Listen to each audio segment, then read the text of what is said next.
Isang sanggol ang natagpuan ng dalawang matanda habang binabaybay nila ang daan pauwi sa kanilang bahay. Narinig nila ang iyak ng sanggol malapit sa ilog.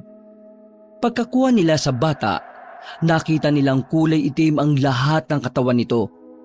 Noong una ay natakot silang dalawa. Pero mas nanaig ang kanilang awa kaya naman kinuha nila ang bata at dinala sa kanilang bahay. Magmula noon ay inampunan nila ito at pinangalan ng Rohan. Noon pa man, alam na ng matandang lalaki na ang batang pinalaki nila ay isang aswang. Dahil ang matanda ay isa ring namang albularyo. Humanap ito ng mutya para ipagamit kay Rohan. Isang mutya na kokontrol sa sarili niya. Isang mutya na magiging dahilan kung bakit mas mananaig ang kanyang pagiging tao kaysa sa pagiging aswang. Nang malaman ni Rohan ang tungkol sa kanyang pagkatao, pipiliin niyang maging tagapagligtas ng buong Iloilo. Kakalabanin niya ang mga aswang na nagbabalak na alipinin ng mga tao. Magagawa namang talunin ni Rohan ang mga kapwa niya aswang. Ang kaso nga lang, ang pinaka magiging problema ay siya. Biglang mawawala ang mutya sa kanyang katawan. Hindi niya makokontrol ang kanyang sarili. Manggugulo rin siya sa buong probinsya. Kaya naman mapipilitang kalabanin ng matandang lalaki ang anak niyang itinuturing. Ano nga kaya ang mangyayari sa labanan ng mag-ama? Mananalo kaya ang matanda? O mas mananaig ang kapangyarihan at lakas ng isang gabunan at kalahating tao na si Rohan? Abangan ang ating kwento, ang isang lalaking may dugong aswang ngunit may puso ng isang tao. Ito na nga ba kasi ang sinasabi ko sa iyo, Samyo? Inabot na tayo ng ulan. Nakakainis ka talaga, oh. Hindi ka kasi nakikinig eh. Kung naniwala ka lang sana sa akin na uulan ngayong gabi, di sana'y umuwi na tayo ng maaga. Tapos, iniwan mo pa sa bahay natin yung payong. Pambihira ka naman, oh. Kanina pa ako basang-basa eh. Wala namang silbi ang dahon ng saging na ito. Kung yang iniingay-ingay mo, binibilisan mo na lang ang lakad mo, di sana, kanina pa tayo nakauwi. Ang dami mong daldal eh. Sino ba kasing hindi dadaldal? Palagi ka na lang kasing hindi nakikinig. Akala mo kasi alam mo na ang lahat. Ayaw mo pang maniwala na kaya kong mahulaan ang panahon. Oo na. May kakayahan ka na nga ganon. Wala naman tayong magagawa kasi nandito na tayo. Matigas nga kasi ang ulo mo. Kapag ako nagkasakit, kasalanan mo ito. Ang tigas ng ulo mo eh. Ilang beses ka bang inirin ng nanay mo noon? Ay nako, nakakainis ka talaga. Tumingi ka na lang kaya sa dinadaanan mo. Baka mamaya madulas ka pa. Alam mo namang madulas na ang daan, dadaldal ka pa ng dadaldal. Yung mga sinampay ba natin kanina sa bahay, naipasok mo ba bago tayo umalis?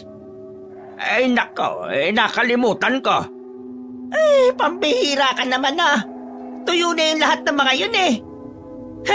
Nakakainis ka talaga, Samya. Sa dami ng pwede mo kalimutan, yung sinampay pa talaga natin na maghapon kung hinintay na matuya, ang kinalimutan mo. Diyos ko ka talaga. Palibas ay tumatanda ka na nga. Sos, nagsalita ang may maraming uban. Manahimik ka na nga dyan. Hambalusin kita nitong bayong eh.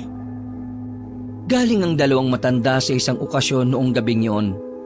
Inabot na sila ng ulan dahil masyadong nalibang si Mang Samyo sa pakikipag-inuman at pakikipagkwentuhan sa mga kumpare. Malakas ang ulan sa mga sandaling yun na sinasamahan din ng malakas na hangin. Kung minsan ay kumikidlat-kidlat na rin. Wala namang pagpipiliin ng dalawang matanda kundi suungin ng ulan. Tanging dahon lang ng saging ang kanilang nagsisilbing payong.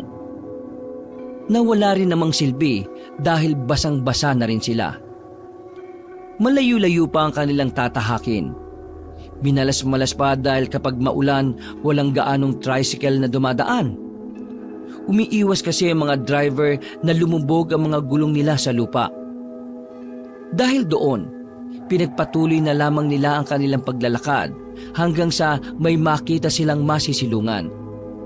Isang waiting shed na tapis na rin ng kalahating bubong. Ay nako, mabuti pa'y sumilong na lang muna tayo rito. Nilalamig na nga ako eh. Parang naninigas na ako sa ginaw. Ay, kasalanan mo talaga ito. Oo na nga, kasalanan ko na. Paulit-ulit ka naman eh. Para ka namang anli.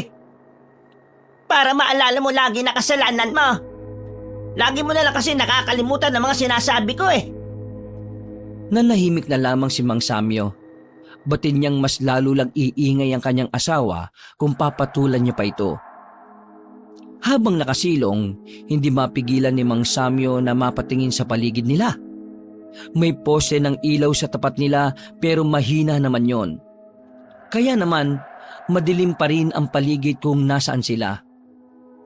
Medyo nakakaramdam ang matandang lalaki ng pagkailang. Meron siyang trauma sa madidilim na sulok. Pero nilalaksan na lamang niya ang kanyang loob dahil ayaw niya ring matakot pa si Bettina. Ah, anong problema? Bakit nanahimik ka riyan? Malamang nilalamig na ako. Tingnan mo. Tingin mo, ikaw lang ang nilalamig. Nagkaila na lamang ang matandang si Samyo. Pero ang totoo, inaalerto lamang niya ang sarili sa mga posibleng mangyari. Malakas pa rin ang ulan nang magpatuloy na sila sa paglalakad. Mabilis na ang bawat takbang nila nang biglang mapatigil si Aling Bettina sa paglalakad. Nagtaka naman sa kanya si Mang Samyo kaya agad itong nagtanong. Bakit? Narinig mo ba yan? Ang alin? Kita mo ang lakas-lakas ng ulan eh. Pakinggan mong maigi. Parang may umiiyak na sanggol. Umiiyak na sanggol? Ano bang nangyayari sa tenga mo? Sinubukan ni Mang Samyo na makinig. At katakataka naman na kahit sobrang lakas ng ulan, parang may sumisingit sa pandinig nila na iyak ng bata. Nanlalaki ang mata ng matandang si Samyo nang makumpirma ang bagay na yon. Samyo, tingin mo. May sanggol na iniwan sa kung saan dito. Ano naman? Hayaan mo yon. Baka mamaya tayo pa ang masisi kapag may mangyari masama sa bata. Naririnig mo ba ang sarili mo? Hindi, malakas ang ulan eh. Naririnig mo ba yung sinasabi mo? May sanggol na umiiyak at tayo lang ang nakakarinig tapos iiwanan mo? Kung mapahamak ang bata o kaya'y mamatay sa sobrang ginaw, kasalanan natin yon kasi wala tayong ginawa. Kasalanan nyo ng mga magulang niya kasi itinapon siya. Napadaan lang tayo rito at wala tayong aray. Sumunod ka na kasi. Nakakaawa ang bata Kailangan natin siyang makuha. Wala nang nagawa pa ang matandang si Mang Samyo pagkatapos siyang batukan. Kahit ayaw na sana niyang puntahan yon ay sinunod na lamang niya si Bettina. Hindi naman sa under siya sa asawa niya. Madalas lang kasi na si Bettina ang tama sa kanilang dalawa. Madalas na ang matandang babae ang mas nag-iisip ng matino kaysa sa kanya. Pumasok sila sa kagubatan kung saan nila naririnig ang iyak ng sanggol. Nagtataka na si Mang Samyo dahil habang palayo sila ng palayo sa pinanggalingan nila, pahina naman ang pahina ang iyak ng sanggol. Palagay niya habang lumalapit sila, humihina rin ang kanilang naririnig. Masama na ang kutob ni Mang Samyo pero hindi na lang niya ito sinasabi. Hanggang sa marating na nga nila ang ilog. Sa puntong ito ay wala na silang naririnig na iyak. Tanging malakas na ulan at malakas na agos na lang ng ilog ang naghahari sa paligid. Wala namang sanggol Baka epekto lang yan ng kinain mong hipon kanina. Alam mo naman kasing allergic ka sa hipon, kumain ka pa talaga. Anong connect ng hipon ha? Hibang ka na ba? Naglakad-lakad pa sila sa gilid ng ilog. Mawawala na sana sila ng pag-asa pero pagtingin nila sa likuran ng malaking bato, nakita nila ang isang sanggol na nakabalot ng tela. Agad nila yung nilapitan. Dadamputin na sana ni Aling Berta ang sanggol pero sumabay ang pagkulog at pagkidlat. Nakita nila ng malinaw ang itsura ng bata. Kulay itim ang lahat ng balat nito. Bagay na nagdulot ng takot sa kanila kaya hindi na muna sila lumalapit. Samyo, anong klaseng bata yan? Diyan ka lang. Ako titingin. Diyan ka lang sabi. Sige na. Marahang lumapit si Mang Samyo sa sanggol. Pagsilip niya ulit sa bata, hindi na kulay itim ang buong katawan nito. Napaisip bigla si Mang Samyo kung namalikmata lang ba talaga silang mag-asawa. Betida, halika, tingnan mo. Oh, di ba kanina'y kulay itim siya? Oo nga eh. Hindi ko alam kung ano nangyari. Baka namalikmata lang tayo. Ano bang gagawin natin sa batang ito? Kunin muna natin para maalis siya rito. Baka mamatay ang sanggol na yan kapag nababad pa siya sa ulan. Pumayag na lang din si Mang Samyo. Nakokonsensya na kasi siya kung iiwan na lang niya ng basta ang sanggol. Binitbit ni Aling Bitina ang sanggol. Tumigil na yon sa pag-iyak kaya medyo naalarma sila. Akala kasi nila ay may nangyayari ng masama sa kanila. Sino ba mga magulang mong bata ka? Napakasama naman ng mga ugali nila. Paano nila nagawang iwan ka sa gitna ng malakas na ulan? Mga wala silang puso. Mga ilang sandali pa ay nakalabas na rin sila ng kagubatan. Nakabalik na sila sa kalsada pero wala pa ring dumadaan na kahit na anong sasakyan.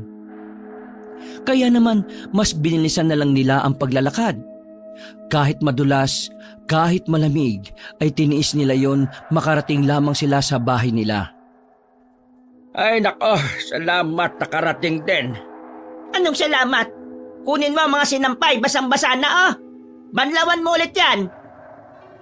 Pumasok na agad si Aling Bitina sa kanilang bahay, habang si Mang Samyo naman ay inasikaso agad ang mga sinampay. Kahit malakas pa ang ulan, ay binalawanan niya ang mga yon. Hindi naman siya nauulanan dahil meron silang parang silungan sa may gilid. Matapos ang ginagawa ni Mang Samyo, ay nagpalit na rin siya ng kanyang suot. Pagsilip niya sa kwarto nila, kita niyang masigla ang bata habang kinakausap yon ni Aling Bitina. Napangiti na lamang si Mang Samyo. May kung anong saya siyang nararamdamang tuwa. Masaya siyang nakikita si Aling Bitina na natutuwa sa sanggol. Sa isip-isip niya, marahil isang biyaya sa kanila ang sanggol dahil kahit kailan ay hindi naman nila naranasang magkaroon ng anak. Ayan, mahimbing na ang tulog niya. Hinawakan ko siya pero parang wala naman siyang lagnat. Normal lang pangangatawan niya. Malusog din naman siya. Masigla pa nga kanina Kita mo naman, hindi ba? Dadalhin pa ba natin yan sa barangay? Wag na siguro. Kapag dinala natin yan doon baka iba pa ang umampon at baka mapunta pa siya sa pangit na pamilya. O kaya baka maibalik lang ito sa mga magulang niya tapos itapon lang uli. Kung sa bagay, may tama ka naman. Dito na lang siya sa atin. Maganda nga niyan magpahinga na tayo. Mabuti nga't tumigil na rin ang ulan. Kinabukasan, maagang nagising si Mang Samyo at Aling Bitina. Abala si Aling Bitina sa pag-aasikaso sa sanggol. Habang abala naman si Mang Samyo sa pagluluto sa labas. Marami ang nagtataka kung kaninong sanggol ang nasa bahay nila. Sinasabi na lamang nila na iniwan sa kanila ng isang kamag-anak. Sa paglipas ng mga araw, mas lalong napamahal ang dalawang matanda sa bata. Pinangalanan na nga nila itong Rohan. Sobrang saya ng dalawang matanda dahil mula nang dumating si Rohan, parang mas lalo silang nagkaroon ng biyaya. Dumadami na kasi ang mga nagpapagamot kay Mang Samyo. Si Mang Samyo kasi ay kilalang albularyo sa kanila. Gumagamot siya ng mga karamdaman at kung minsan din ay nagpapalayas ng mga masasamang elemento sa katawan ng isang tao. O kaya naman ay sa iisang lugar na pinamumugaran ng mga negatibong nilalang. Napakabilis na lumipas ng panahon. 2 dekada na ang dumaan at malakas pa rin ang pangangatawan ng dalawang matanda. Para bang kahapon lang ang lahat ng mga nangyari. Ang pagiging maganda ng kanilang kalusugan at pakiramdam nila ay dahil yun kay Rohan. Si Rohan sa una pa lang, alam na ni Mang Samyo na hindi ito normal. Ngunit mas pinili nilang ilihim na lamang yon. Dahil oras na malaman ng mga tao ang lihim ng kanilang anak, Alam nilang malalagay lang din sa alanganin ang buhay ni Rohan. Kumusta naman pala ang lakad nyo kagabi ng mga kaibigan mo, anak? Kalalabas lang ni Rohan sa bahay nila at pipikit-pikit pa.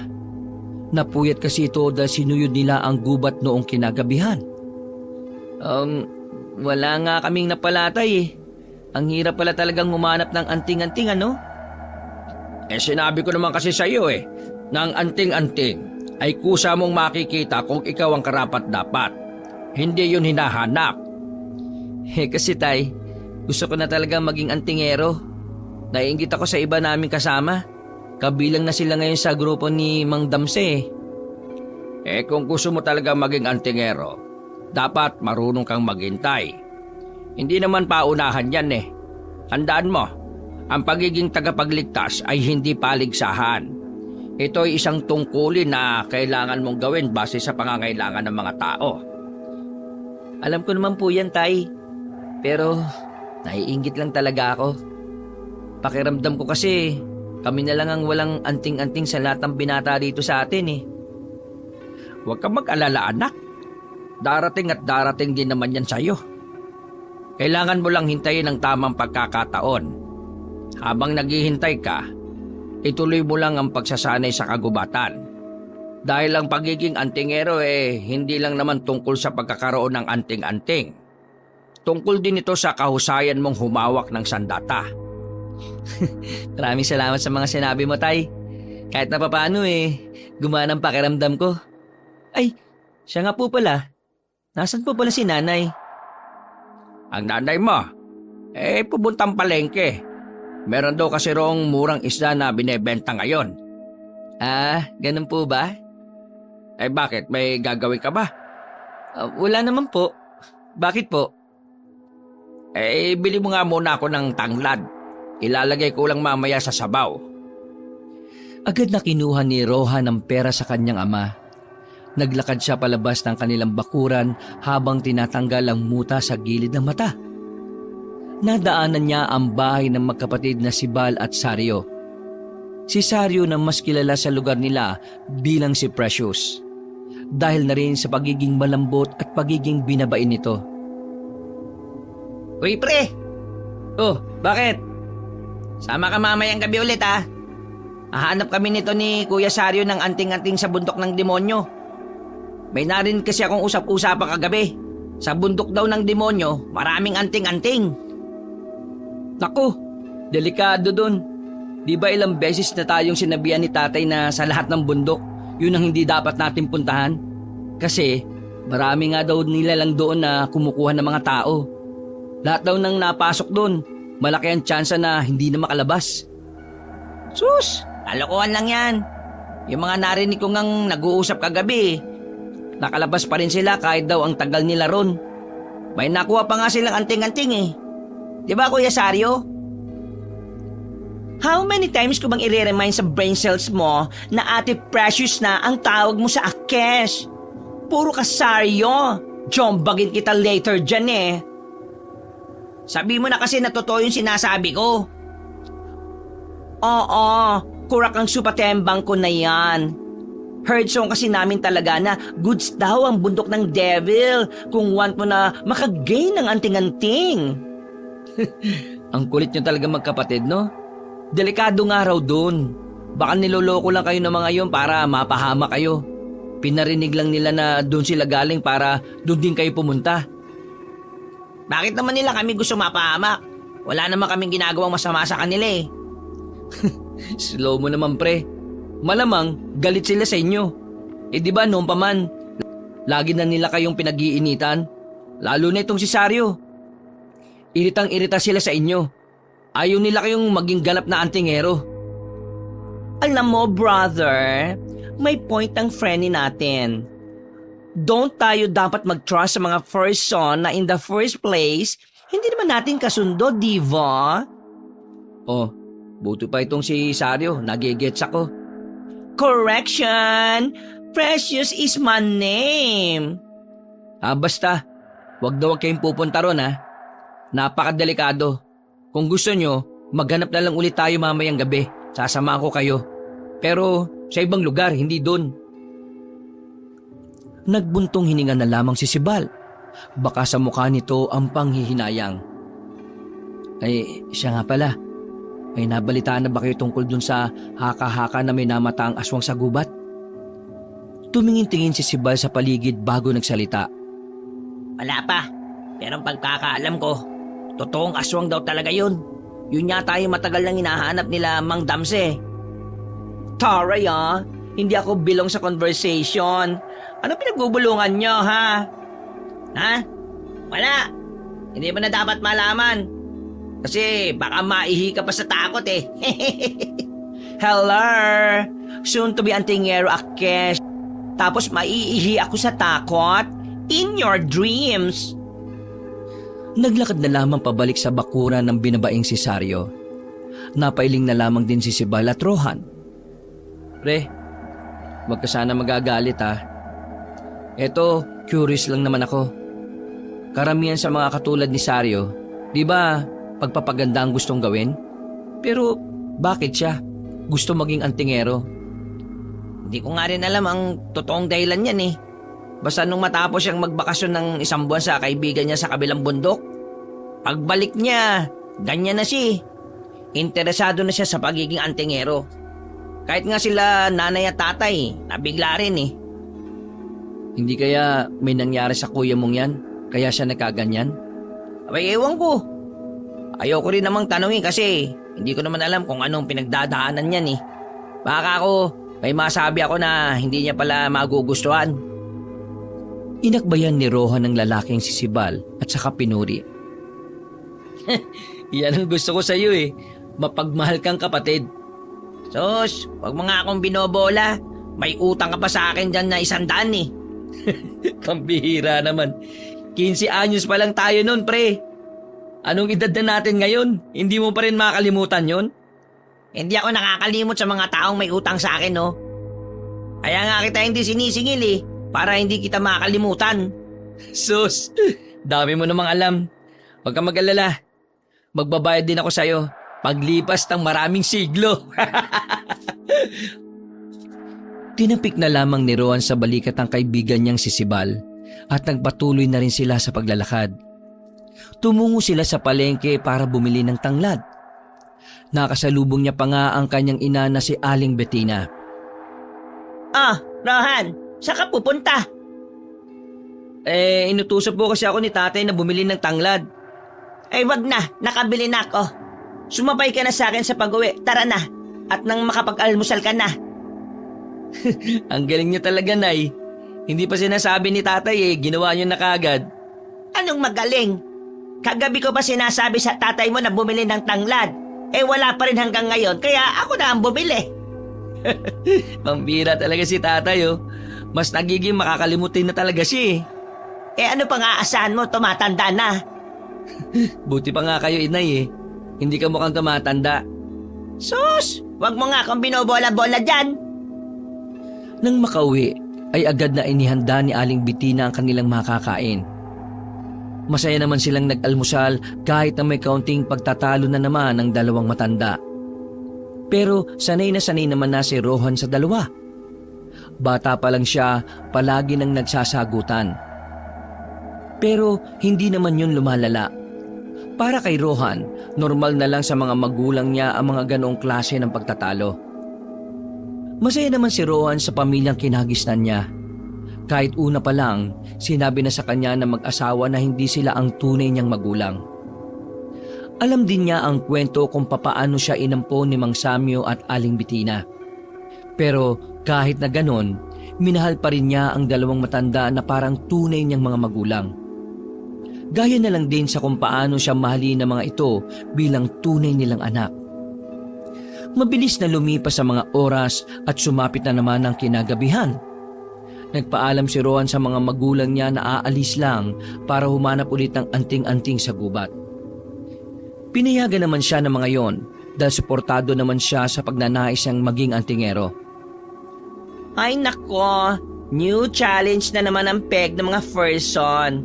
Another disappointment. Oy, ang negative mo naman kuya.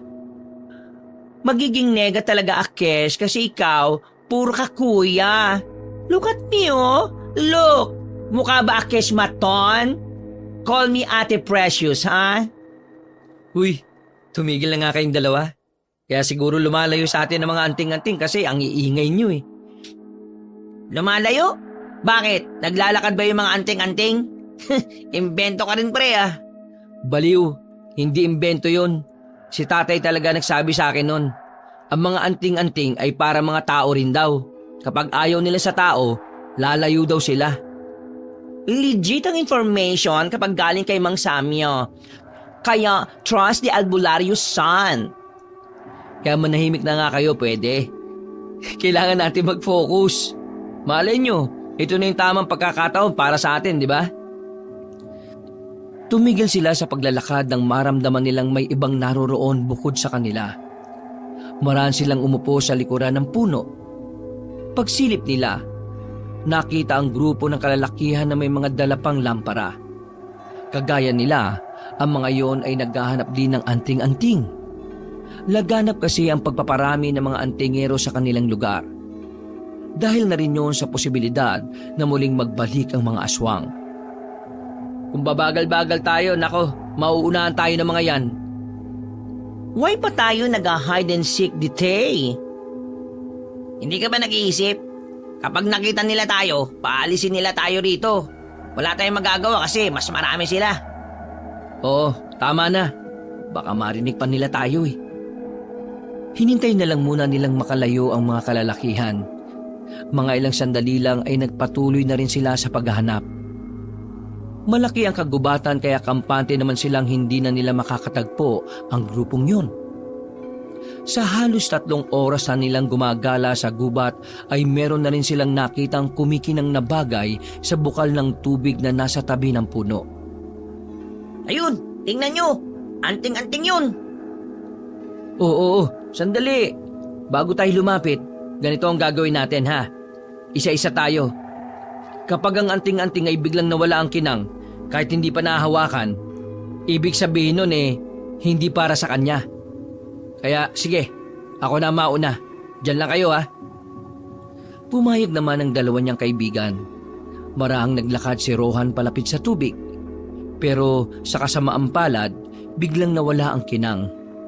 Nakaramdam ng lungkot ang binata. Ibig sabihin lang kasi noon ay hindi yun para sa kanya. Oh, ano ba yan? Kaming dalawa na lang ni Kuya natitira. Heh, ekis ka na, tol. Oo na, sige na, gigilid na ako. Oh, ako na muna ha. Sabik na ako, baka akin na yan eh. Nakangiti pa ang binatang si Sibal habang unti-unting lumalapit. Pero kagaya ng nangyari kay Rohan, nawala lang din ulit ang kinang. Kahit nagkaganon, hindi naging kampante si Sario. May posibilidad din kasi na wala sa kanilang tatlo ang nagmamay-ari ng anting-anting na nasa tubig. O kuya, ikaw na. Ikaw na lang ang pag-asa natin.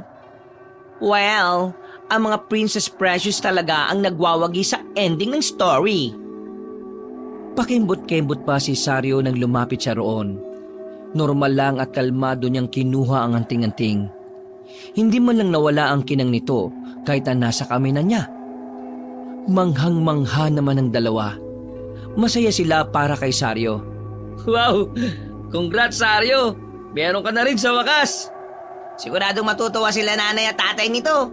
Ang galing mo talaga, kuya! From now on, Precious nang itatawag niyo sa Akesha, ang antingerang hindi inggitera.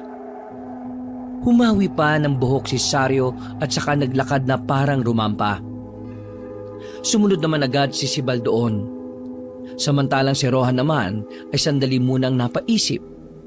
Nakaramdam siya ng inggit, pero hindi pa rin naman siya nawawala ng pag-asa. Hanggat nasa kagubatan sila, mananatiling positibo ang utak niya. Na darating din ang oras na magiging antingero na rin siya. Samantala, tuwang-tuwa naman si Sario sa anting-anting niya. Isang tingga na hugis puso ang nakuha niya. Ibang-iba ang hugis nito kumpara sa mga anting-anting ng ibang kakilala nila. Ngayong may anting-anting ka na, sigurado makakapasok ko na rin sa samahan nila Mang Damsa. Ayos! Makaka-join force ba ako there? Baklo siya ko? Hindi naman siguro issue sa kanila ang kasarian mo. Ang mahalaga, isa kang antingero at may maitutulong ka sakaling may mangyaring kaguluhan. Nagmamadali silang naglakad. Palayo na sila ng palayo. Medyo nakalimutan na rin nila ang daan pabalik. Pero wala silang pakialam. Ang tanging mahalaga lamang sa kanila ay makakuha ng anting-anting. Nang makaramdam sila ng pagod, tumigil na muna sila sa kakahuyan. Inilabas nila ang daladalang singkamas at yun ang kanilang pinaghatian. I'm thinking, para saan kaya ite? Kaya nga kailangan mo sumalikin ng Mang Damsa para malaman mo kung ano ang totoong kapangyarihan ng anting-anting mo. Ama si Rohan. Si Mang Damsa lang naman kasi ang may kakayahan na buhayin ng diwa ng anting-anting, di ba?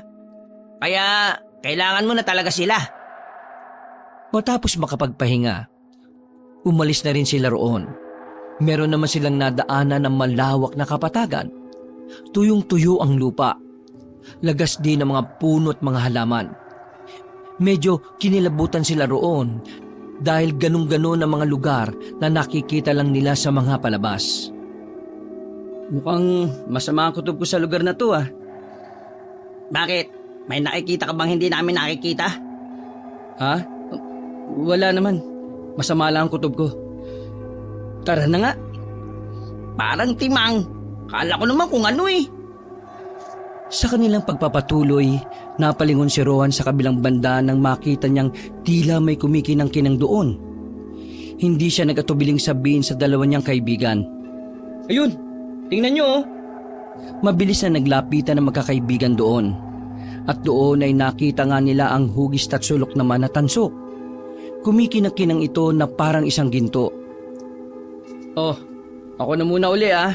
Saryo, doon ka na sa gilid. Hindi ka naman nakasali eh, dahil meron ka na. Kaya doon ka.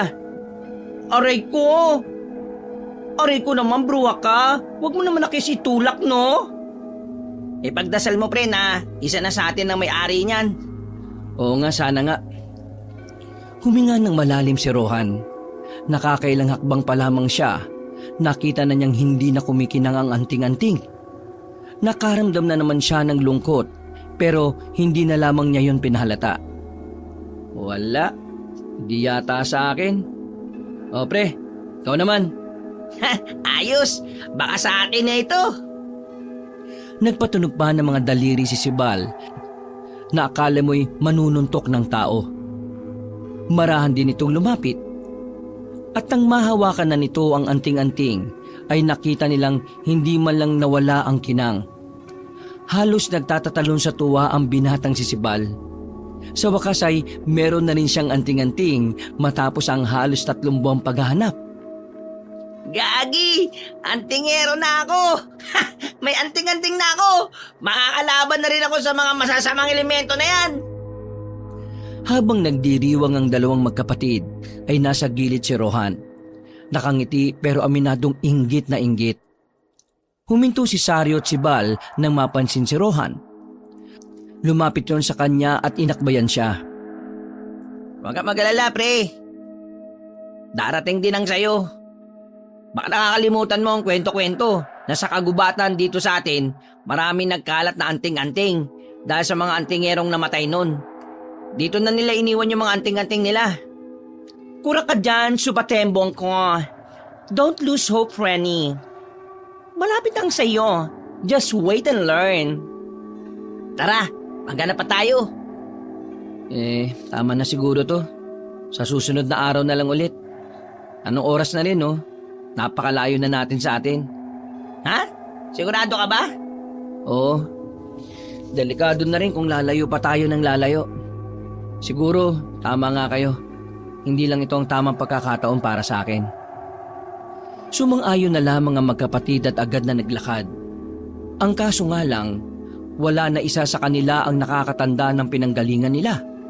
Kaya naman, hindi naging madali para sa kanila ang makabalik sa kanilang baryo. Isang oras na silang naglalakad pero hindi pa rin nila mahanap ang tunay na daan. Kung ano-anong suot na nila ang ibinaliktad na nila sa pag-aakalang pinaglalaroan sila ng engkanto.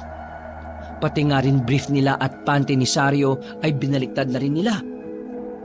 Hassle ang going home natin Kanina kasi nag-telling the truth ako sa inyo na once di kayo nagpe-pay attention sa direction, maliligaw tayo ng landas, mga bruha kayo.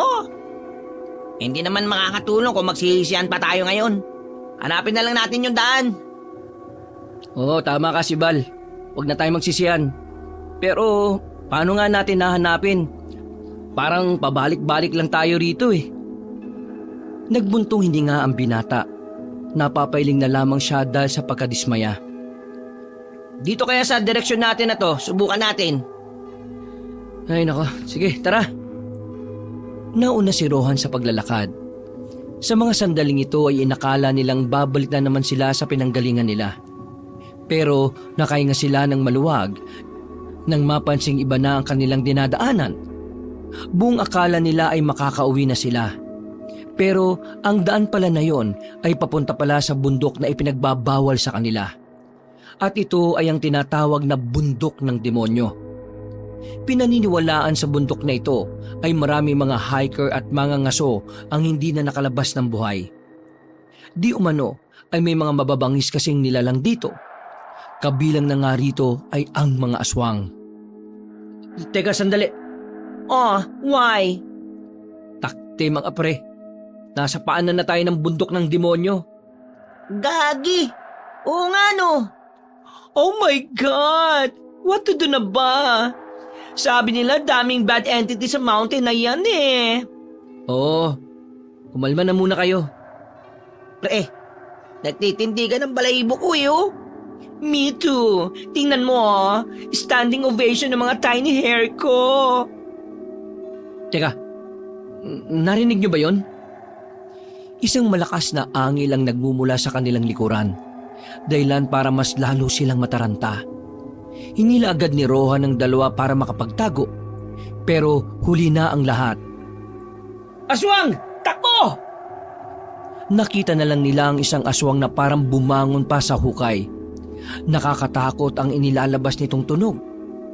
Kahit na may kadiliman sa kinalalagyan nila, naaninag ni Rohan ang nakakatakot din itong anyo. Ramdam niya ang pagiging mabangis ng aswang.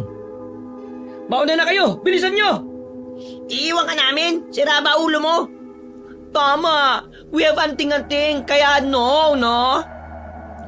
Hindi nyo pwedeng gamitin ang anting-anting nyo hanggat hindi pa ninyo nabubuhay ang diwa niyan. Sige na, takbo na! Kaya mo ba yan? Baka mamaya, bukas kumakain na kami ng biskwit sa lamay mo Daming daldal! Sige na, alis na! Marunong ako! Albularyo ang tatay ko, baka nakakalimutan nyo! Kaya takbo na, bilis!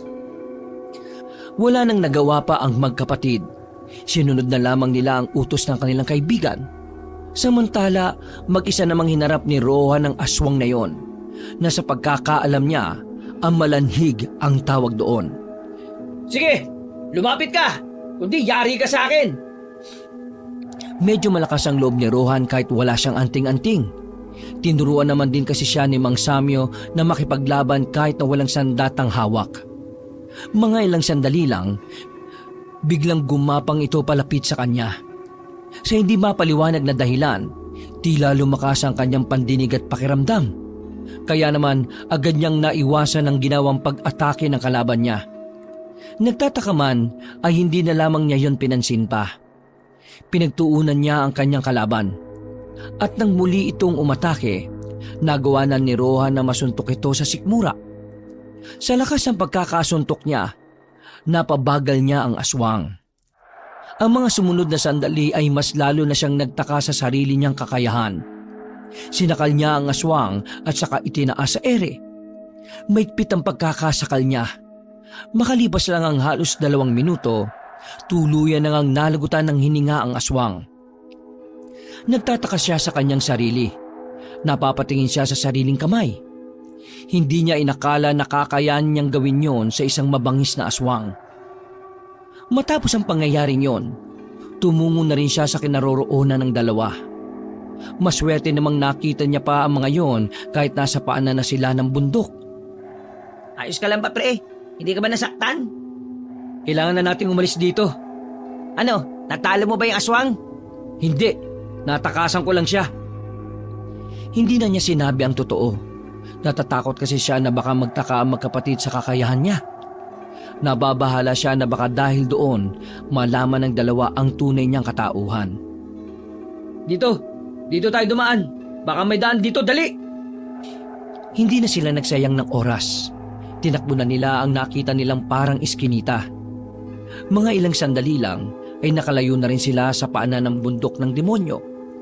Hingal na hingal ang magkakaibigan habang nagpapahinga sa kakahuyan. Buong akala nila ay matutuluyan na talaga sila.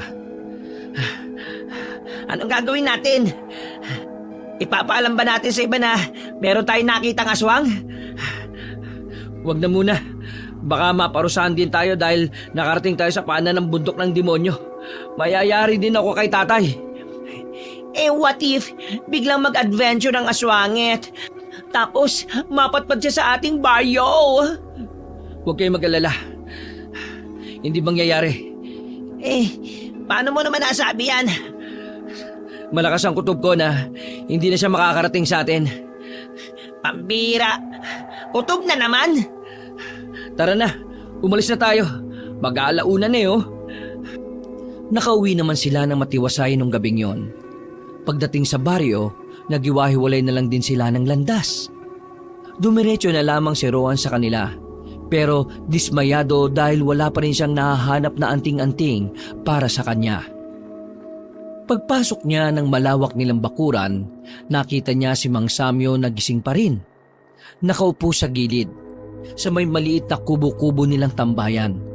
May hawak-hawak na kape. O tay, bakit gising ka pa? Hinihintay kita, nak. Bakit parang hindi ka naman yata masaya? Wala naman po kasi akong napala eh. Si Sibal at Saryo, may mga nakita na silang anting-anting. Bukas nga isasamahan ko sila na pumunta kina Mang Damsa para sumali sa samahan. Ayos lang yan. Baka hindi lang talaga para sa iyong gabing ito, anak. Tandaan mo, ang pagiging antingero ay hindi lang naman tungkol sa anting-anting. Tulad din naman yan sa kalakasan mo bilang tao.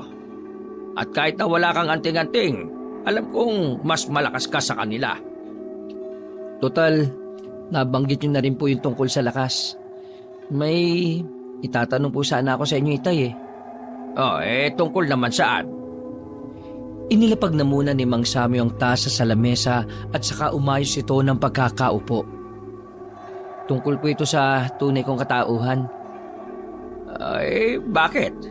Ano ba nangyari? Tay, yung sinasabi po ninyong pinalunok niyo sa akin nung bata pa ako, para saan ba talaga yun? Sinabi ko na sa iyo noon, anak. Para yun mapigilan mo ang sariling katawan mo na tuluyang magpalit ng anyo bilang aswang. Dahil din sa bagay na yon, tinatago niya ang amoy at presensya mo bilang aswang. Kumbaga, ang bagay na yon ang dahilan kung bakit hanggang ngayon namumuhay ka bilang tao. Siya ang tagakubli ng sikreto mo. Kapag nawala yun sa katawan mo, mawawala ka rin sa sarili mo at magiging isang ganap na aswang ka na. Kailangang hindi yung matanggal, anak. Dahil hindi ka basta aswang lang. Isa kang gabunan. Napalunok na lamang ng laway ang binata. Tanggap naman niya ang kanyang pagkatao. Tanggap naman niya na isa siyang aswang at isang gabunan. Pero nalilito pa rin talaga siya. Hindi niya pa rin maintindihan kung bakit may mga kakaiba siyang kakayahan na natutuklasan. Gayong ang katawan naman niya ay nananatiling isang tao. Pero kahit na isa ka ngayong tao, nasa loob mo pa rin ang pagiging aswang. Kaya darating at darating ang araw na ang mga kakayahan ng isang aswang ay mararamdaman mo rin. Kakayahan po ng isang aswang? Gaya na lang po ng alin? Gaya na lang ng pagiging malakas. Kakaiba ang bilis at talas ng pakiramdam. Kapag naramdaman mo na yon sa katawan mo, mas malakas ka pa sa pangkaraniwang tao na may anting-anting. Ibig sabihin, kahit na nakaanyong tao ako, magiging hindi rin ako pangkaraniwan dahil sa mga kakayahan ng aswang na lihim kong taglay? Oo. Hindi naman kasi binura ng bagay na yon ang kakayahan ng isang aswang. Pinipigilan lang niya na lamunin ng dugo ng aswang ang buong katauhan mo. Ano ba talaga yung bagay na yun, tatay? Bakit ang tagal na pero hindi mo pa rin sinasabi sa akin? Kapag sinabi ko sa iyo, baka kalimutan mo na ang pangarap mong maging isang antingero. Ano pong ibig niyong sabihin? Gusto ko pong malaman. Nagbuntong hininga ang matanda. Hinawakan niya si Rohan sa balikat at ngumiti saglit. Ipangako mo muna sa akin na mananatiling pangarap mo pa rin ang pagiging antingero. Opo naman, tay. Pangako po. Ang bagay na ipinalunok ko sa iyo noon ay isang patay na anting-anting. Mabubuhay lamang ang anting-anting na iyong kapag nailabas sa katawan mo. Ibig sabihin, bata ka pa lang, may taglay ka ng anting-anting. Pero ang anting-anting na yon ay hindi para sa labanan, kundi para protektahan ang katauhan at katawan mo. Kung ganun, bakit nyo naman po naisip na baka kalimutan ko ang pangarap ko maging antingero kung meron naman po talaga akong anting-anting sa katawan? Dahil ang anting-anting na nasa kalooban mo ay isa sa pinakamalakas na anting-anting. Noong bata ka pa, tinangka mong kunin ang anting-anting sa loob ng katawan mo. Yun ay dahil gusto mong maging malakas na antingero. Mula noon, natakot na kaming sabihin sa iyo kung ano ang bagay na andyan sa loob mo.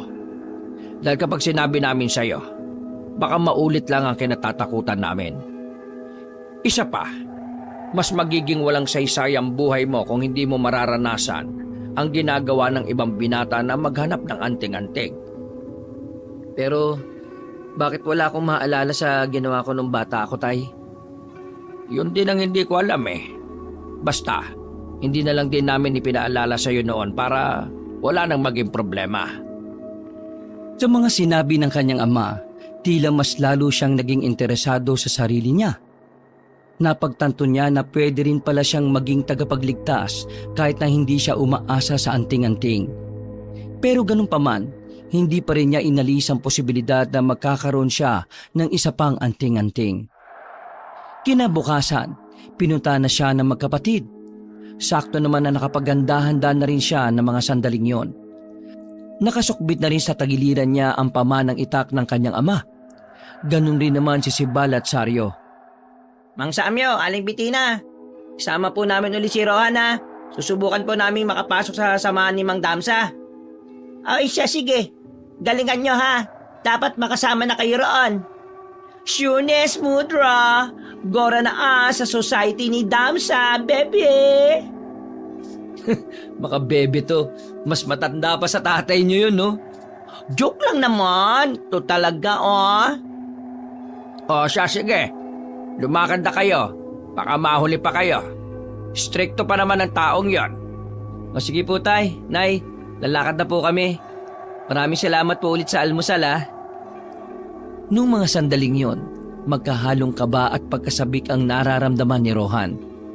Kinakabahan siya dahil baka hindi siya tanggapin dahil nga sa wala siyang anting-anting na maipapakita. Nasasabik siya dahil naman sa ideyang baka yun na rin ang simula ng kanyang kapalaran bilang isang antingero. Ano kaya mangyayari ngayon? Tingin ko, hindi na magdadalawang isip yung matandang yun na tanggapin tayo. Kinakabahan nga ako eh. Kasi baka hindi ako makasama. Wala naman kasi akong anting-anting eh. Eh di ba magaling ka namang humawak ng sandata? Sapat na siguro yun para tanggapin ka nila. Ngumiti na lamang ng pilit ang lalaki. Pilit na lamang niyang ginagawang positibo ang kanyang pananaw. Dahil alam naman niyang wala rin namang magiging mabuting dulot ang pag-iisip niya ng kung ano-ano. Ilang sandali lang ang nakalipas ay nakarating na rin sila sa tinatawag na kuta ng mga manunugis. Isa itong malawak na bakuran at may mga bahay rin sa loob. Sa bungad pa lang, nakita nila agad ang mga kapwa nila binata na gusto ring maging ganap na manunugis. Pumasok sila sa loob. Maya-maya lamang ay sumampa na sa maliit na entablado ang matandang si Damsa. Maangas ang tinig nito kaya lahat ay napatuon ng atensyon sa kanya. Lahat ng mga ganap na antingero, sa kanan! Lahat ng mga gusto palang maging antingero, sa kaliwa! Mabilis na nahati sa dalawang hanay ang mga naroroon.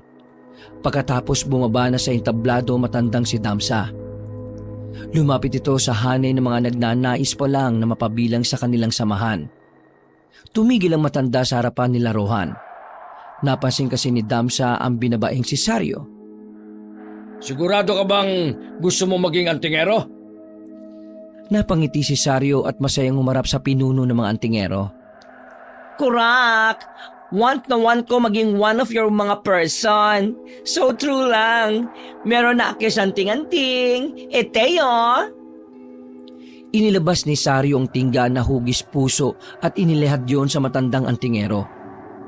Buong akala nila ay matutuwa si Damsa. Pero kabaliktaran sa inaasahan nila ang nangyari. Tingin mo ba tatanggapin kita kahit na may anting-anting ka na? Oh, why not, Papsi? Bakit naman hindi? Mga barakong lalaki lang ang pwedeng maging antingero. Hindi ako tumatanggap ng mga katulad mo dahil ayaw ko ng malambot sa grupo ko. Kaya kung ako sa'yo, umuwi ka na. Hindi ka makakapasok sa samahan na binuo ko. Sa sinabing yun ni Damsa ay nakaramdam agad ng pagkapahiya si Saryo. Nawala ang ngiti nito. Napalitan niyo ng kalungkutan. Nangingilid na rin ang luha nito na parang anumang oras ay tutulo na rin. Sandali lang po. Hindi naman po yata tamang babase kayo sa kasarian ng isang tao. Bakit hindi po pwede si Saryo? Kahit na malambot siya, hindi naman ibig sabihin nun mahina siya. Matalinong tao si Saryo. At isa pa, kaya hindi nyo pwedeng pagbasehan ang pagiging malambot niya. Kasi kung lambot lang ang usapan, di hamak na mas matigas naman siya sa mga tunay na babae na nandito. Kung lakas lang ang pag-uusapan, meron si kuya nun. Kaya niyang maging babae. Kaya rin niyang maging lalaki. Di ba mas maganda yon? Dalawang kakayahan niya. Bakit niyo siya hindi tatanggapin? May iba nga rito na barakong lalaki pero ang tatanga, ang lalampa, at mga walang talino. Para mga walang laman ng utak. Pero yun, tinanggap niyo. Tumawa ng mahina matandang si Damsa, pero agad din namang sumeryoso ang mukha nito. Hindi niyo ba naiintindihan ang gusto ko sabihin? Ayaw ko ng bakla sa samahan na binuo ko dahil kinahihiya ko mga katulad niya. Ayaw kong madungisan ng angas ng samahan namin. Kung hindi niyo pa rin naiintindihan, uulitin ko lang. Hindi tama ang sistema ninyo. Hindi naman nakakadungi sa imahe ng samahan kung magkakaroon kayo ng miyembrong gaya niya. Paano pala kung mas magaling pa si Saryo kaysa dyan sa iba tapos hindi mo tinanggap? Kasi nag-aalala ka sa imahe ng samahan nyo? Ano bang mas mahalaga sa'yo, Mang Damsa? Ang imahe ng samahan nyo o ang kalidad ng mga kasapi ninyo? Ikaw, bakit ka nandito? Gusto ko sana maging isa sa inyo. Pero gusto ko rin sanang patas sa pagsusuri sa mga gustong mapabilang.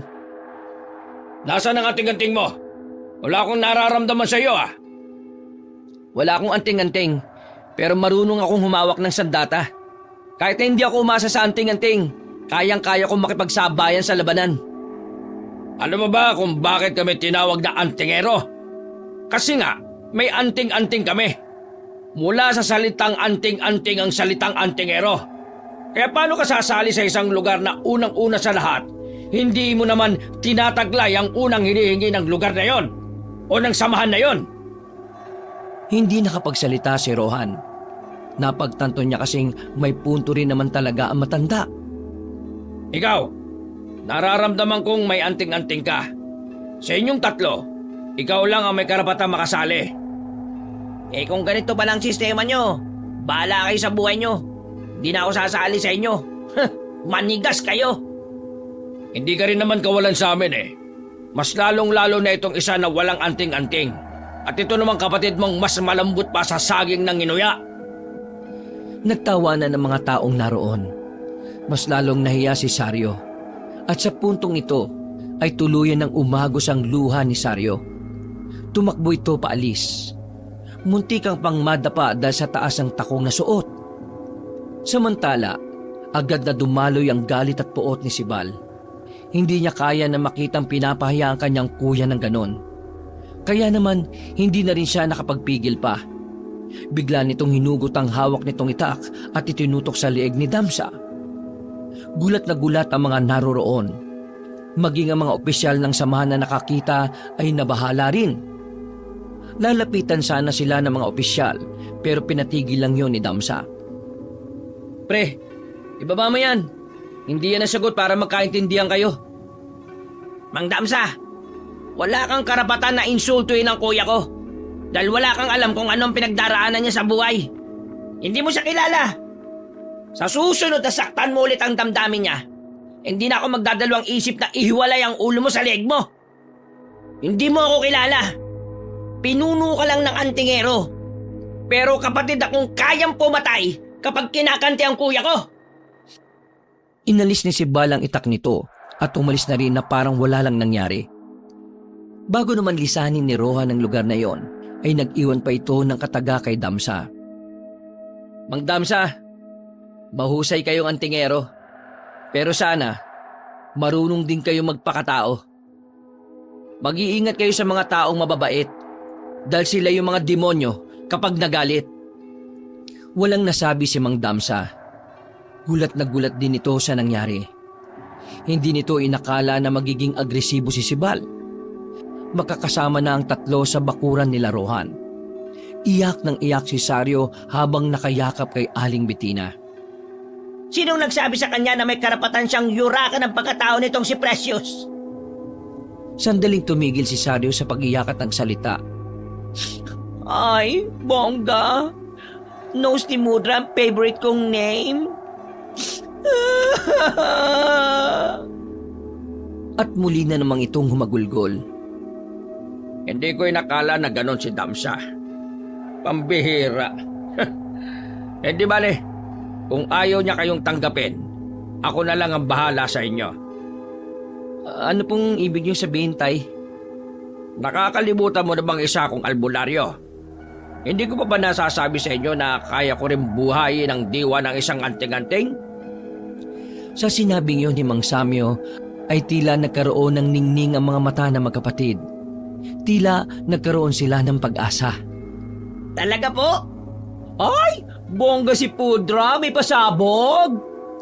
Sibal, Sario, mamayang gabi ay ibigay niyo sa akin ang inyong anting-anting. Gagawin ko makakaya ko para mapakinabangan yung anting-anting na yan. At kapag gumana na ito, magiging ganap na kayong antingero nang hindi na kailangan pa ng tulong ni Damsa. Ayos pala, Tay eh. Kayong tatlo na lamang ang magiging magkakagrupo. At ikaw, Rohan, ikaw ang magiging pinuno sa inyong tatlo. Po? Bakit po ako? Sangayon ako na ikaw ang pinuno, pre. Mas ikaw ang may pinakamalawak na kaisipan sa atin eh. Kurak! Kung yan ang gusto nyo, edi sige. Kahit na hindi naging maganda ang umaga nila, napawi naman yun dahil sa naging plano nila para sa sarili nila. Kinagabihan, nagtungo sila sa isang gubat. Doon daw kasi mas madaling buhayin ng diwa ng mga anting-anting. Kailangan daw na konektado ito sa kalikasan. Habang sinasagawa ni Mang Samyo ang orasyon, dumistahan siyang tatlo para mas makatuon ng maayos ang atensyon nito. Sigurado ka ba na ayos lang ang tatay mo? Bakit parang nahihirapan siyang huminga? Ang sabi niya sa akin kanina, normal lang daw na magkaganon siya. Kaya wag tayo mag-alala. Nako, wish ko lang na maging safe ang Pudra mo. After nyan, imamanicure ko talaga siya. Basta magtiwala lang tayo kay tatay. Halos isang oras din silang naghintay roon. Mga ilang sandali lang, nakita na lang nilang nakahiga na si Mang Samyo. Natataranta silang lumapit doon at dali-daling inalalaya na matanda para makaupo uli. Tatay, ayos na po ba kayo? Ay, ayos na. Ayos na mga anting-anting. Kayo po ba ayos lang? Oo, ayos lang ako. Kailangan ko lang magpahinga. Sige na, kunin nyo na ang mga anting-anting nyo. Dali. Sinunod ng magkapatid ang utos ng matanda. Paghawak nila sa kani-kanilang anting-anting, Para bang nakaramdam sila ng mahinang kuryente na dumaloy sa kanilang buong katawan. Naramdaman ko na. Ay, grabe, winner! Pero biglang nawala ang ngiti nila nang biglang makarinig sila ng malalakas na angil na nagmumula sa buong kagubatan. Hindi pwede magkamali si Rohan. Alam niya ang mga presensyang yon kahit na isang beses pa lamang siyang may nakaharap na aswang. Iwan nyo na lang ako rito. Kailangan nyo silang harapin bago pa sila makalapit sa baryo. Paano ka, Tay? Huwag nyo ako intindihin. Kailangan ko lang magpahinga. Mas malaga ang buhay ng mga tao sa baryo. Si Bal, Saryo, handa na ba kayo? Kaloka! Walang rest stress ang beauty ni Akesh. Pero sige, gora lang. Handang-handa na ako. Pakiramdam ko, kayang-kaya ko na. Dinukot na nila ang kani-kanilang itak. Tumakbo sila nang hindi naman kalayuan kay Mang Samyo. Nagtago na muna sila sa gilid ng mga puno para abangan ng mga aswang.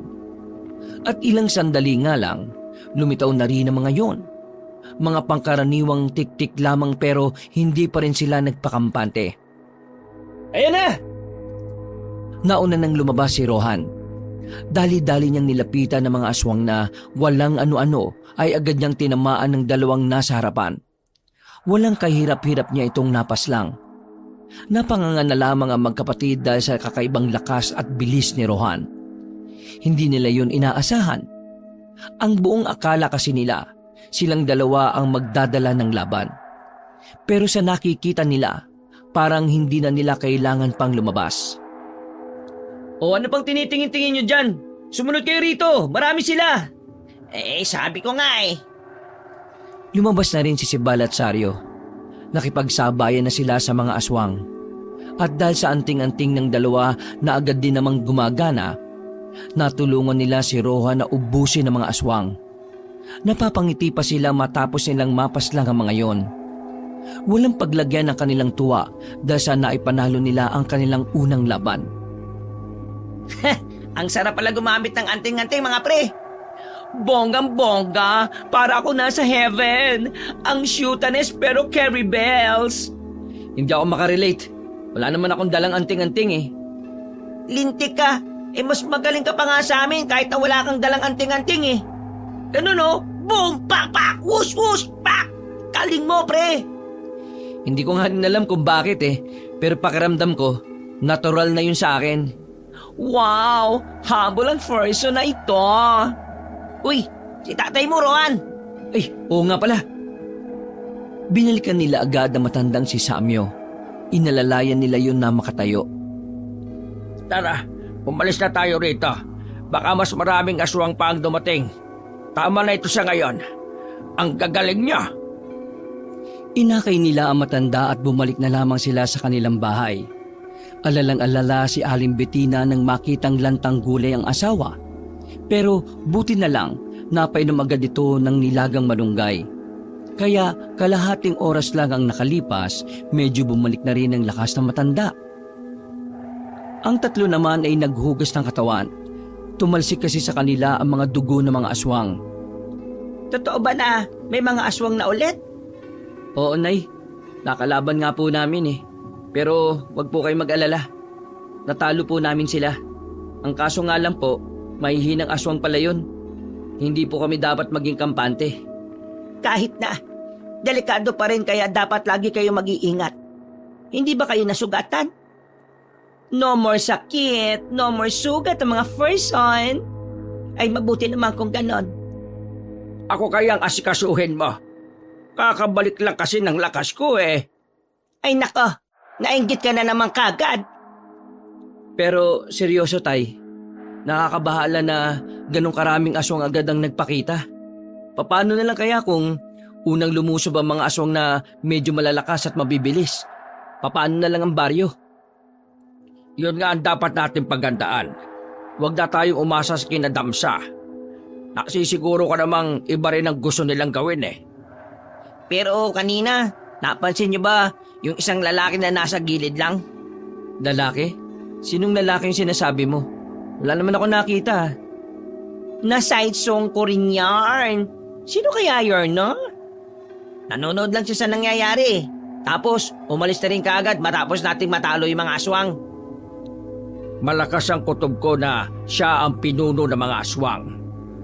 Paano nyo naman po nasabi yun, Tay? Sobrang bigat ang pakiramdam ko. Nakita ko rin siya eh. At tingin ko, sinubukan niya lang kayo. Inalam niya lang siguro kung gaano kayo kalakas. Kung totoo man ang hinala ko na yon ang pinuno ng mga aswang, isa lang ang ibig sabihin nun. Kilala na niya kayo. At dahil kilala na niya kayo, mas magiging maliit na ang mundong gagalawan ninyo. Babantayan na niya kayo. Oh my goodness! What to do na po, Pudra? Is there something ba na pwede nating maging way to protect our beauty? Huwag kayo mag-alala. Gagawa ko ng langis na lana. Ang langis na yon ang makakalam kung may aswang na nakamasid sa atin. Noong mga sandaling yon, kahit na naipanalo nila ang laban, hindi naman magawang maging kampante si Rohan. Nag-uumpisa pa lang kasi ang laban. Alam niyang marami pang mangyayari at maaaring magbago. Lalo pa sa ngayon na unti-unti na niyang nararamdaman ang kakayahan at kalakasan ng pagiging gabunan. Nababahala siya sa sarili niya na baka hindi magtagal, lumabas na rin ng kanyang lihim.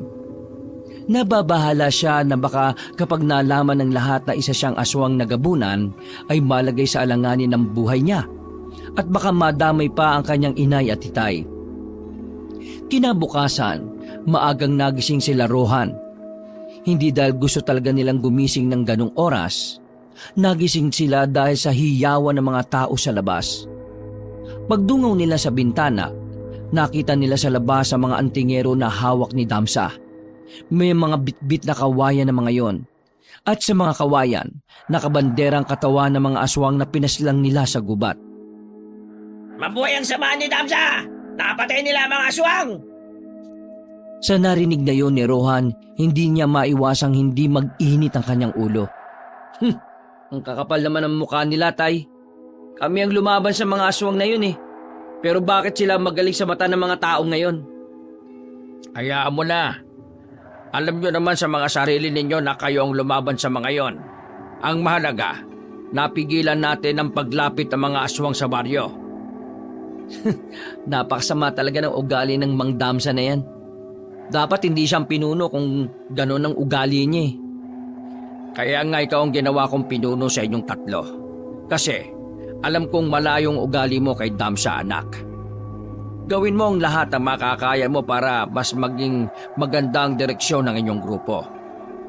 Hayaan mo si Damsa na maging masaya sa tagumpay na hindi naman siya ang gumawa. Nang makalagpas na ang mga nagpaparadang antingero, agad din namang dumating ang magkapatid na si Bal at Saryo. Parehong iritable ang dalawa.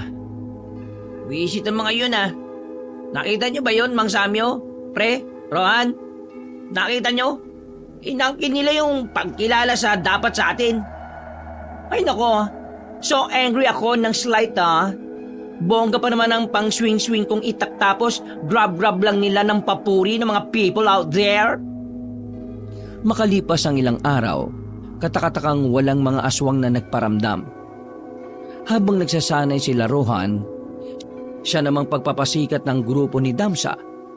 Sumikat ang mga yon kahit na sila Rohan naman nang tumatapos sa mga aswang na binabandera nila.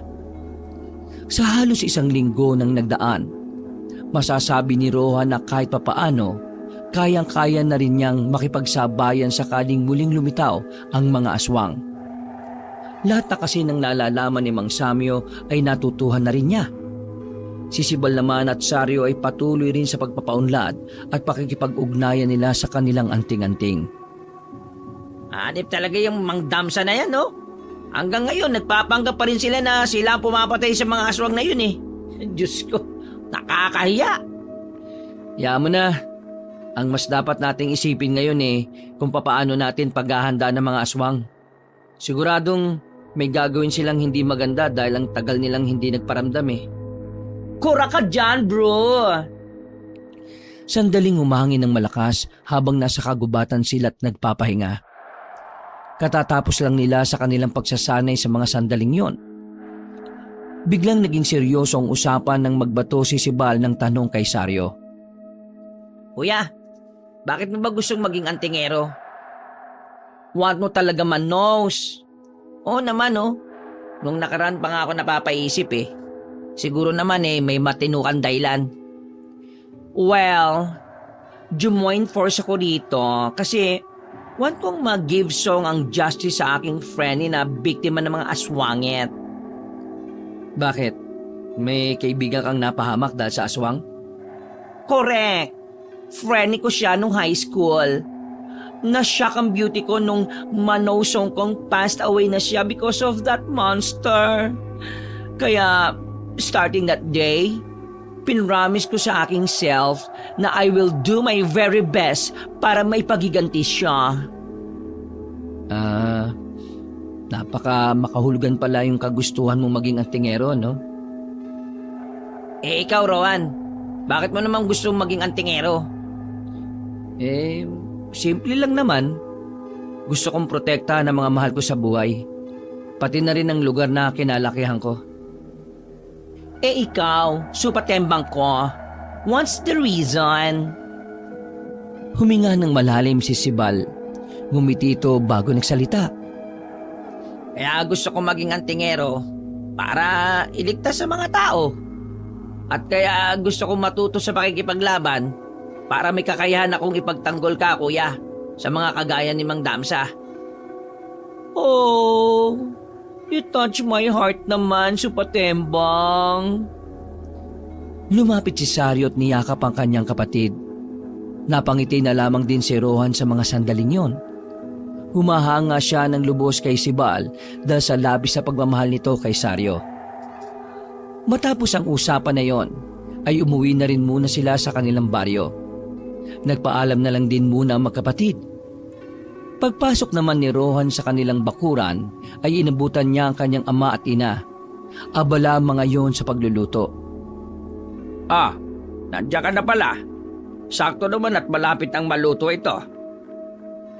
Tay, katatapos lang po namin magsanay. Pakiramdam ko, kaya ko na makipagsabayan sa mga aswang. Ay, ganun ba? Di magandang balita nga yan. Tay, bakit po parang hindi kayo masaya? Hindi naman sa hindi ako masaya. Nababahala lang ako. Nababahala? Saan po? Kanina kasi, nagpunta dito si Damsa. Pinagbantaan niya ako na wag kang makikialam sa mga lakad nila. Dahil kung hindi raw siya magdadalawang isip na kalabanin ka. Sira ulo naman po pala talaga yan eh. Kinukuha na nga nila yung papuri na dapat na sa amin, tapos ngayon pagbabantaan niya pa tayo. Hindi kami sumang-ayon sa gusto niya. Dahil hindi naman makabubuti ang gusto niya mangyari. Basta kayo, gawin niyo lang kung ano ang nararapat. Kapag dumating sa puntong kinailangan niyong pumalag sa kanila, pumalag kayo. Pero hanggat hindi nila kayo ginagalaw, mga aswang lang ang dapat niyong pagtuunan. Opo, naiintindihan ko po. Lumipas lang ang ilang oras, sumapit na rin ang kinagabihan. Ang inaakalang gabi na mapayapa ay mababalutan pala ng madugong mga sandali. Habang naghahapunan ng magpamilya, bigla na lang silang nakarinig ng malalakas na sigaw kung saan. Nang lumabas si Rohan, nakita niya ang ilan sa mga tao sa kabilang kanto ay nagkakagulo na. Tay, mukhang nandito na mga aswang. Puntahan mo na mga kaibigan mo. Kami naman ang nanay mo. Magtatago lang kami sa silong ng bahay natin. Opo, sige po. Nagmamadali nang umalis ang binata. Dala-dala niya ang itak. Dahil sa talas ng kanyang pandinig, naririnig niya ang mga yabag ng mga aswang kahit na malayo pa ang mga yon. Sa kaliwa, tama. Tumakbo na si Rohan at tinungo ang daan sa kaliwa. Nang makarating siya sa ikatlong bahay, nakita niyang may mga aswang nasa bubungan ng bahay. Hindi na nagsayang pa ng pagkakataon si Rohan. Tumakbo siya at tumuntong sa bakod. Maging siya ay nagulat din nang makalundag siya paakyat sa taas ng bahay. Mga salot! Pinagtatataga niya mga nilalang. Dinumog siya ng mga yon, pero dahil sa kakaiba niyang lakas, Nagtalsikan lang din ang mga yon. Bumagsak sila sa bakuran habang nakikipagbunuan sa kanyang kalaban. Sa puntong ito ay napalibutan na siya ng mga yon. Pero wala man lang siyang nararamdaman na kahit na kaunting kaba. Pagtingin niya sa kanang kamay niya, nagtataka siya dahil nakita niyang kulay itim na yon. Kinabahan siya dahil ang bagay na yon ay mga senyales na nangingibabaw na ang pagiging gabunan niya. Pero kahit na ganon, kontrolado pa rin naman niya ang kanyang sarili. Yun ay dahil sa anting-anting na nasa loob ng kanyang katawan. Dahil sa magkahalong pagkamangha at pagkawindang, hindi na niya namalayan na nakalapit na pala sa kanya ang dalawang aswang sa kanyang likuran. Naramdaman na lang niya ang pagbaon ng mahahabang kuko ng mga yon na humagod hanggang bewang. Buisit! Hindi na muna niya pinansin ang kanang kamay niya. Pilit niyang maibalik ang kanyang focus sa mga aswang na nakapalibot sa kanya. At nang makapag-concentrate na siya, ginamit niya ang kanyang bilis bilang gabunan para kalabanin ang mga yon. Pati ang mga aswang na naroon ay napanganga na lang din. Inisa-isa ni Rohan ang mga kalaban niya. Pinagbababali niya ang leeg ng mga yon. Ang iba naman ay binasag niya ang mukha sa pamamagitan lang ng kanyang malakas na suntok. Mga mahihina naman pala kayo eh! Patawa-tawa pa si Rohan noong mga sandaling yon. Pero ang hindi niya alam, nakita pala na magkapatid ang mga ginawa niya. Maging ang nagkukulay itim na kamay niya. Rohan, anong nangyari dyan sa kamay mo? Agad niyang naitago sa likuran ng kanang kamay niya at hindi niya alam ang kanyang sasabihin. Kaya naman iniba na lamang niya ang usapan. Wala na akong oras para magpaliwanag pa. Ang mabuti pa, sumama na lang kayo sa akin. May mga aswang pang lumilibot sa baryo natin. Nauna nang naglakad si Rohan. Sumunod naman sa kanya ang magkapatid. Hinanap nila kung nasaan pa ang ibang aswang. Pero sa halip na aswang ang makaharap nila, nakasalubong pa nila si Mang Damsa. Mabuti na lamang ay bumalik na sa dating kulay ang kamay ni Rohan. Masama ang tingin sa kanila ni Mang Damsa. Tila hindi nito nagugustuhan ang kanilang gagawin. Ano sa tingin niyo ang ginagawa niyo, ha? Hindi ka ba sinabihan ng ama mo na huwag kang makialam kung anong dapat para sa amin? Mang Damsa, hindi to ang tamang oras para magkagulo tayo. Maraming aswang ngayon sa baryo. Magtulungan na lang tayo. Hindi ko kailangan ng tulong mo. Kayang-kaya namin ang mga aswang. Kaya kayong tatlo, manahimik lang kayo at wala kayong gagawin. Bakit? Takot ka bang mawala ng papuri sakaling makita ng mga tao na kami naman talaga ang kumakalaban sa mga aswang? Ang kapal na nga ng mukha mo na ang kinin ng papuri na dapat sa amin eh. Tapos ngayon, ayaw mong may gawin kami? Napakabakasarili mo naman. Kurak! Kurak ka dyan, subatembang ko. Manahimik ka, Sibal. Wala ka pang may pagmamalaki sa akin, kaya hindi ka dapat magmataas. Sa oras na may gawin kayo, ha? May mangyayari sa inyo. Hindi ako natatakot sa inyo. Kung kinakailangan na tayo magharap, gagawin ko.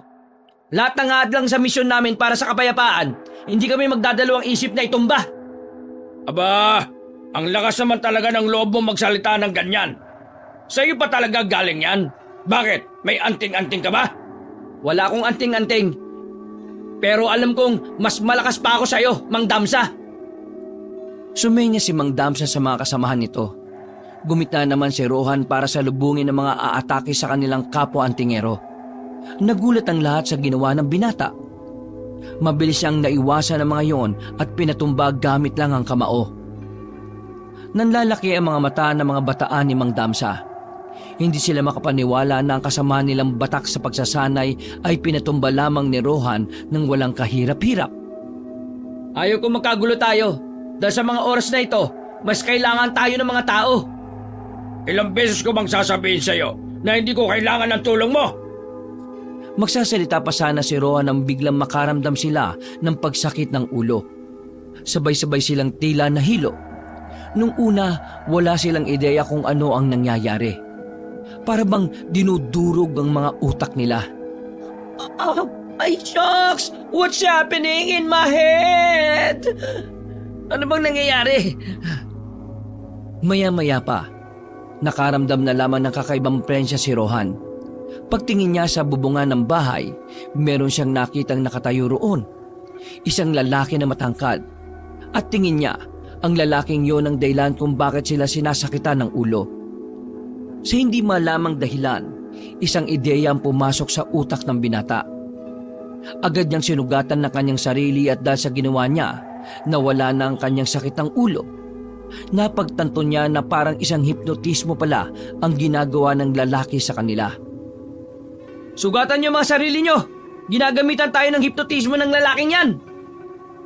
Sinunod siya hindi lang ng magkapatid, maging sila Mang Damsa ay nakigaya na rin. Nang mawala ang sakit ng ulo, agad na pinukulan ni Mang Damsa ng palaso ang lalaki. Pero mabilis lang itong nakalipat sa kabilang bubungan. Nakakatuwang pagmasdan na mga antingero din ng mga nag-aaway-away. Nakakatuwa na nakakaawa. Pinapatunayan nyo lang na mas masama pa ang ugali ng mga tao kumpara sa aming mga aswang. Na ang nais lang ay magkaroon lang naman ng tahanan. Sino ka ba? Magpakilala ka! Dahil gusto mo rin namang malaman, sige, ipapakilala ko sa iyo kung sino ang kaharap nyo. Ako si Hogan, ang kahuli-huli ang aswang na dugong berde, ang pinuno ng mga aswang dito sa Iloilo. Rohan, alam mo ba kung anong dugong berdeng aswang? Sa pagkakasabi sa akin ni tatay, ang dugong berdeng aswang ay isang aswang na galing sa mga angkan ng mayayaman, malalakas at makapangyarihan nung panahon ng Kastila. Ha! Napakahusay mo naman, pare. Mabuti na lang at alam mo yan. Dahil kung hindi, mananatili kayong mangmang kung sino ang kinakalaban ninyo. Bumaba ka dyan! Paglaban tayong dalawa! Tanda, hindi ka ang gusto kong makalaban, kundi siya. Tinuro ng lalaking si Hogan si Rohan. Nainsulto naman agad si Mang Damsa dahil sa sinabi ng lalaking yon. Kaya sa halip na tanggapin ang sinabi noon, kumuha ulit ng palasong matanda at pinukulan ulit ang lalaki. Pero sa kasamaang palad, hindi pa rin yun nakatama. Para bang pinaglalaroan lang siya ni Hogan. Isa sa mga dapat mong nalaman, na hindi ako basta-basta napapatay lang ng isang patalim gaya ng palasong yan. Mapipikon ka lang tanda dahil hindi mo ako matatamaan. Kayo, anong tinitingin-tingin nyo? Lusubin nyo na siraulong yan! Utos ni Mang Damsa sa kanyang mga kasamahan. Kahit nag-aalangan, ay sabay-sabay na lumusob ang mga antingero. Pero dahil mga pangkaraniwang antingero lamang sila, wala rin silang magawa. Sa mismong harapan nila, nakita nila kung papaano pagpapapaslangin lahat ni Hogan ang mga yon gamit lang ang isang kamay. Maging si Rohan at ang mga kapatid ay nabigla rin. Kakaibang bilis at lakas ni Hogan. Ibang-iba yon sa lahat ng aswang na kanilang nakaharap. Dito nila mas napatunayan na talagang hindi nga basta-basta ang pinuno ng mga aswang. Sa mga susunod na araw, ay magiging amin na rin ang baryong ito. Hindi ka magtatagumpay sa gusto mo mangyari! Walang sinayang na sandali ang lalaking si Rohan. Mabilis niyang nilapitan si Hogan. At dahil sa hindi normal ang mabilis na ginawa niya, nakalapit agad siya kay Hogan at nagawa niya itong suntukin sa muka. Narinig pa nga nila ang pagtunog ng leeg ni Hogan sa sobrang lakas ng suntok. Ang buong akala nila ay nabali na ang leeg nun. Pero kinilabutan sila nang makitang ibinalik lang ulit ni Hogan ang kanyang leeg. Hindi ka pagkaraniwan, pare. Nararamdaman ko. Hindi ka tao. Kita sa mukha ni Mang Damsa ang pagtataka. Ganun din ang reaksyon ni Sibal at Saryo. Kinakabahan tuloy si Rohan dahil iniiwasan talaga niyang malaman ang pagiging gabunan niya. Tama ako, di ba? Hindi ka tao, pare. Alam na alam ko yan. Kasi pareho tayo. Amoy na amoy kita. Kilalang kilala ko ang lukso ng dugo mo, pare. Pareho tayo. Ano pinagsasabi mo? Nababaliw ka na ba? Paano tayo magiging magkapareho? Aswang ka. Tao ako. Para hindi na makapagsalita pa si Hogan, nilusob muli ni Rohan ang lalaking yon. Tinatad niya yon ng taga pero hindi niya magawang tamaan. Masyadong magaling umilag si Hogan. Parang alam na nito ang bawat galaw niya. Pre, isa ka sa amin. Bakit hindi ka na lang kaya makisama? Total, iisa naman ang layunin natin mga aswang. Yun ay ang pagharian ng mga tao. Pilit na nilalaso ni Hogan ang utak niya habang papalayo na sila ng papalayo kina Mang Damsa. Natigil ang kanilang laban saglit nang tumungtong sa pose si Hogan. Alam ko na. Kaya mo ko inaatake para makalayo tayo sa kanila. Siguro ayaw mong malaman nila na aswang ka, no? Na isa kang gabunan. Na isa ka sa mga malalakas na aswang kapag pinanindigan mo. At teka, nagtataka nga pala ako. Amoy na amoy kita bilang aswang pero bakit hindi ko maramdaman ang presensya mo bilang gabunan? Siguro may inilagay ka sa katawan mo, ano? Wala ka nang pakialam dun. Bumaba ka dito at maglaban tayong dalawa. Ayoko na ng maraming daldal. Hindi ngayon, Rohan. Nagbago na ang isip ko eh. Babalikan kita. At sa pagbabalik ko, sisiguruhin kong matatanggal ko na sa katawan mo kung ano man ang bagay na pumipigil sa pagiging aswang mo. Tumawa ng malakas si Hogan. Wala namang magawa si Rohan kahit na gustuhin niyang patayin ang kalaban niya. Kung may kakayahan man siyang makalipad, baka hindi na tumagal pa ang laban nila. Umalis si Hogan sa baryong yon. Iniwan nito ang mga namatay na antingerong bataan ni Mang Damsa. Napasarado na lang ang kamao ng binatang si Rohan. Nababahala na siya. Sa mga narinig ng ibang tao tungkol sa pagiging aswang niya, naiisip na niya na baka sa mga susunod na araw, pag-initan na siya ng iba pang antingero. Napalingon siya sa likuran nang marinig na dumating si Sibal at Saryo. Nahihiya siyang humarap. Hindi niya alam kung ano ang sasabihin niya. Anong ibig sabihin ng lalaking yon? Ikaw ha? May secret ka palang malupit. Don't tell me, wala kang balak mag-tell us. Huminga ng malalim ang binatang si Rohan. Nilakasan na lamang niya ang kanyang loob. May kailangan akong aminin sa inyo. Pero kung ayos lang, gusto kong sabihin ito na kasama si tatay at nanay. Tumango lang si Sibal at Saryo.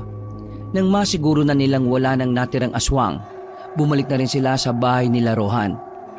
Nagharap-harap sila sa lamesa. Hindi pa man nagsasalita si Rohan sa kanyang mga magulang, alam na kagad na mga ito kung ano ang kanilang pag-uusapan.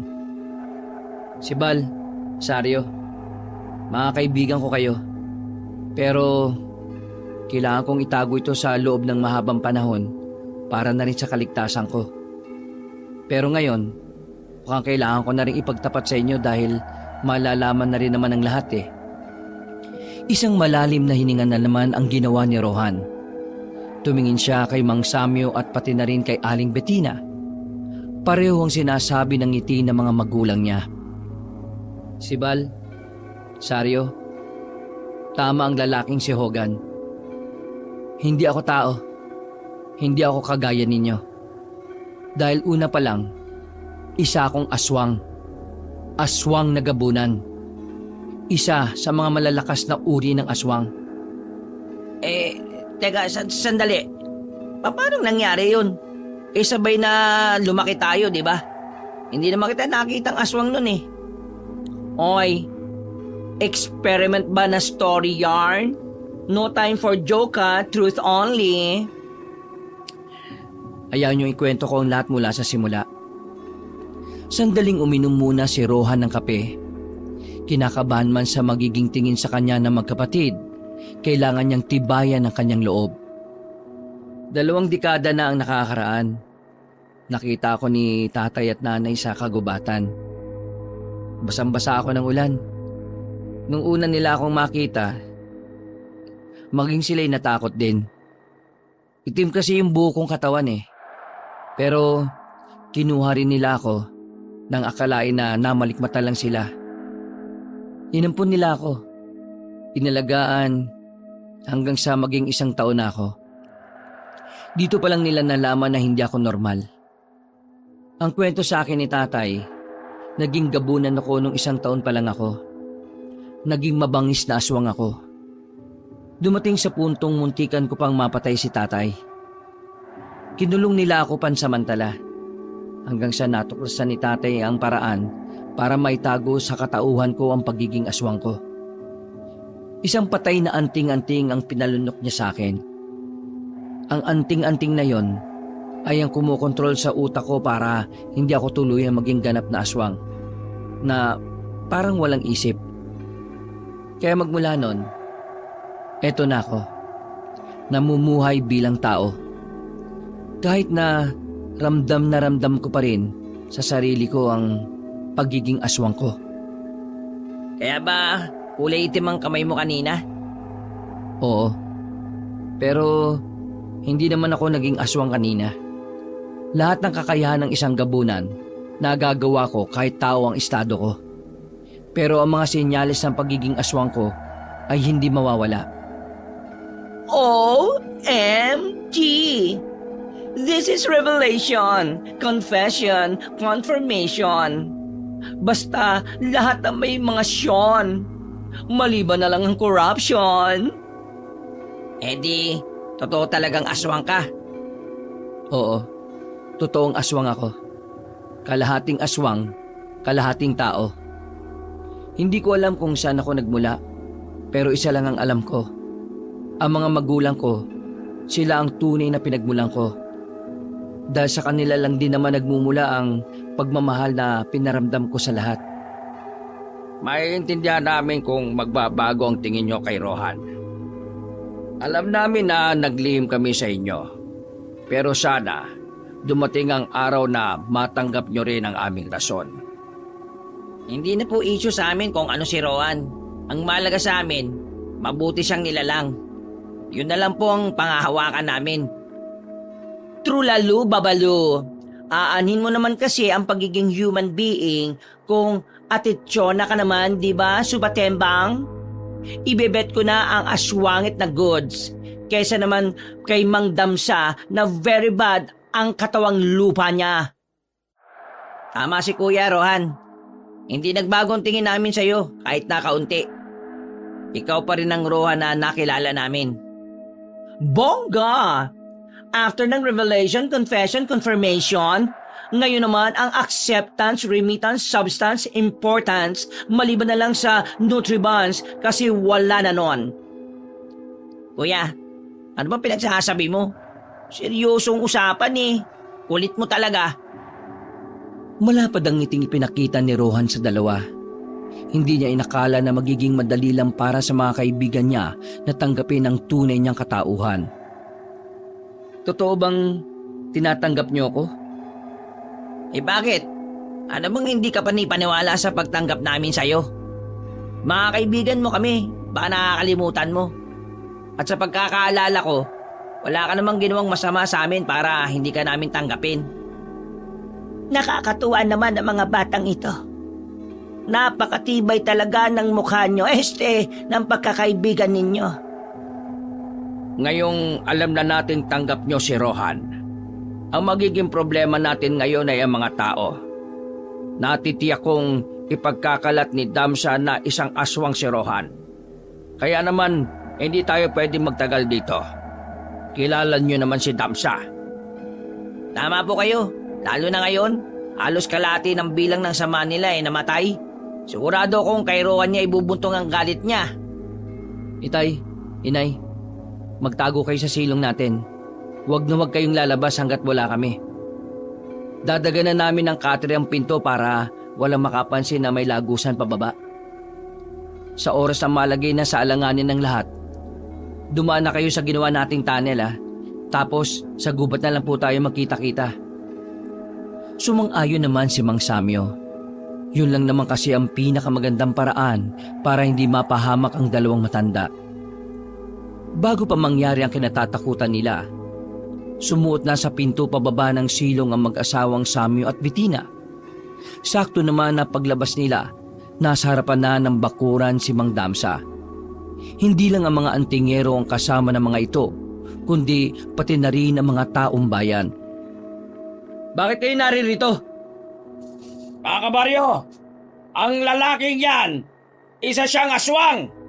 Isa siyang aswang na gabunan. Siya ang pumaslang sa mga kasamahan ko. Nagpapanggap lang siyang antingero para walang makaalam ng tunay niyang katauhan. Mga kasama, kailangan natin siyang patayin. Pati na rin ang mga taong pumoprotekta sa kanya. Sandali lang! Hindi totoong pinaslang ko mga kasama ni Mang Damsa. Oo, aswang ako. Pero mabuti akong aswang. Kaya kong kontrolin ang sarili ko. Kaya kong gamitin sa kabutihan ang pagiging aswang ko. Huwag mo nang lasunin ang isip ng mga tao. Hindi na sila makikinig sa'yo. Mga kasama, lusob! Huwag kayo lalapit! Nang itaas ni Sibal ang kanyang itak, bigla na lamang humangin na malakas. Winasiwas ni Sibal ang itak sa ere at lumika ito ng malakas na impact na pumigil sa taong bayan na makalapit sa kanila. Huwag nyo nang subukan na makalapit. Kung pagpipilitan nyo, wala kami magagawa kundi ang lumaban sa inyo. Mga kasama, tumayo kayo dyan. Dali na, paslangin ang lalaking yan. Aray! Bujiwan mo ako! Nagulat na lamang ang lahat nang bigla na lang nasa harapan na ni Mang Damsa ang binatang si Rohan. Hawak-hawak na nito ang leeg ng matanda at itinaas pa sa ere. Sa puntong ito, gumapang na ang itim mula sa kamay ni Rohan hanggang sa kanyang balikat. Tumigil ka na sa kasinungalingan mo, Mang Damsa. Dahil kung hindi ka titigil, ngayon pa lang ay papaslangin na kita. Binitiwan ni Rohan ang matanda. Napahawak pa yun sa leeg niya habang nanlalaki ang mga mata. Hindi matanggap na matanda na ginanon lang siya ni Rohan.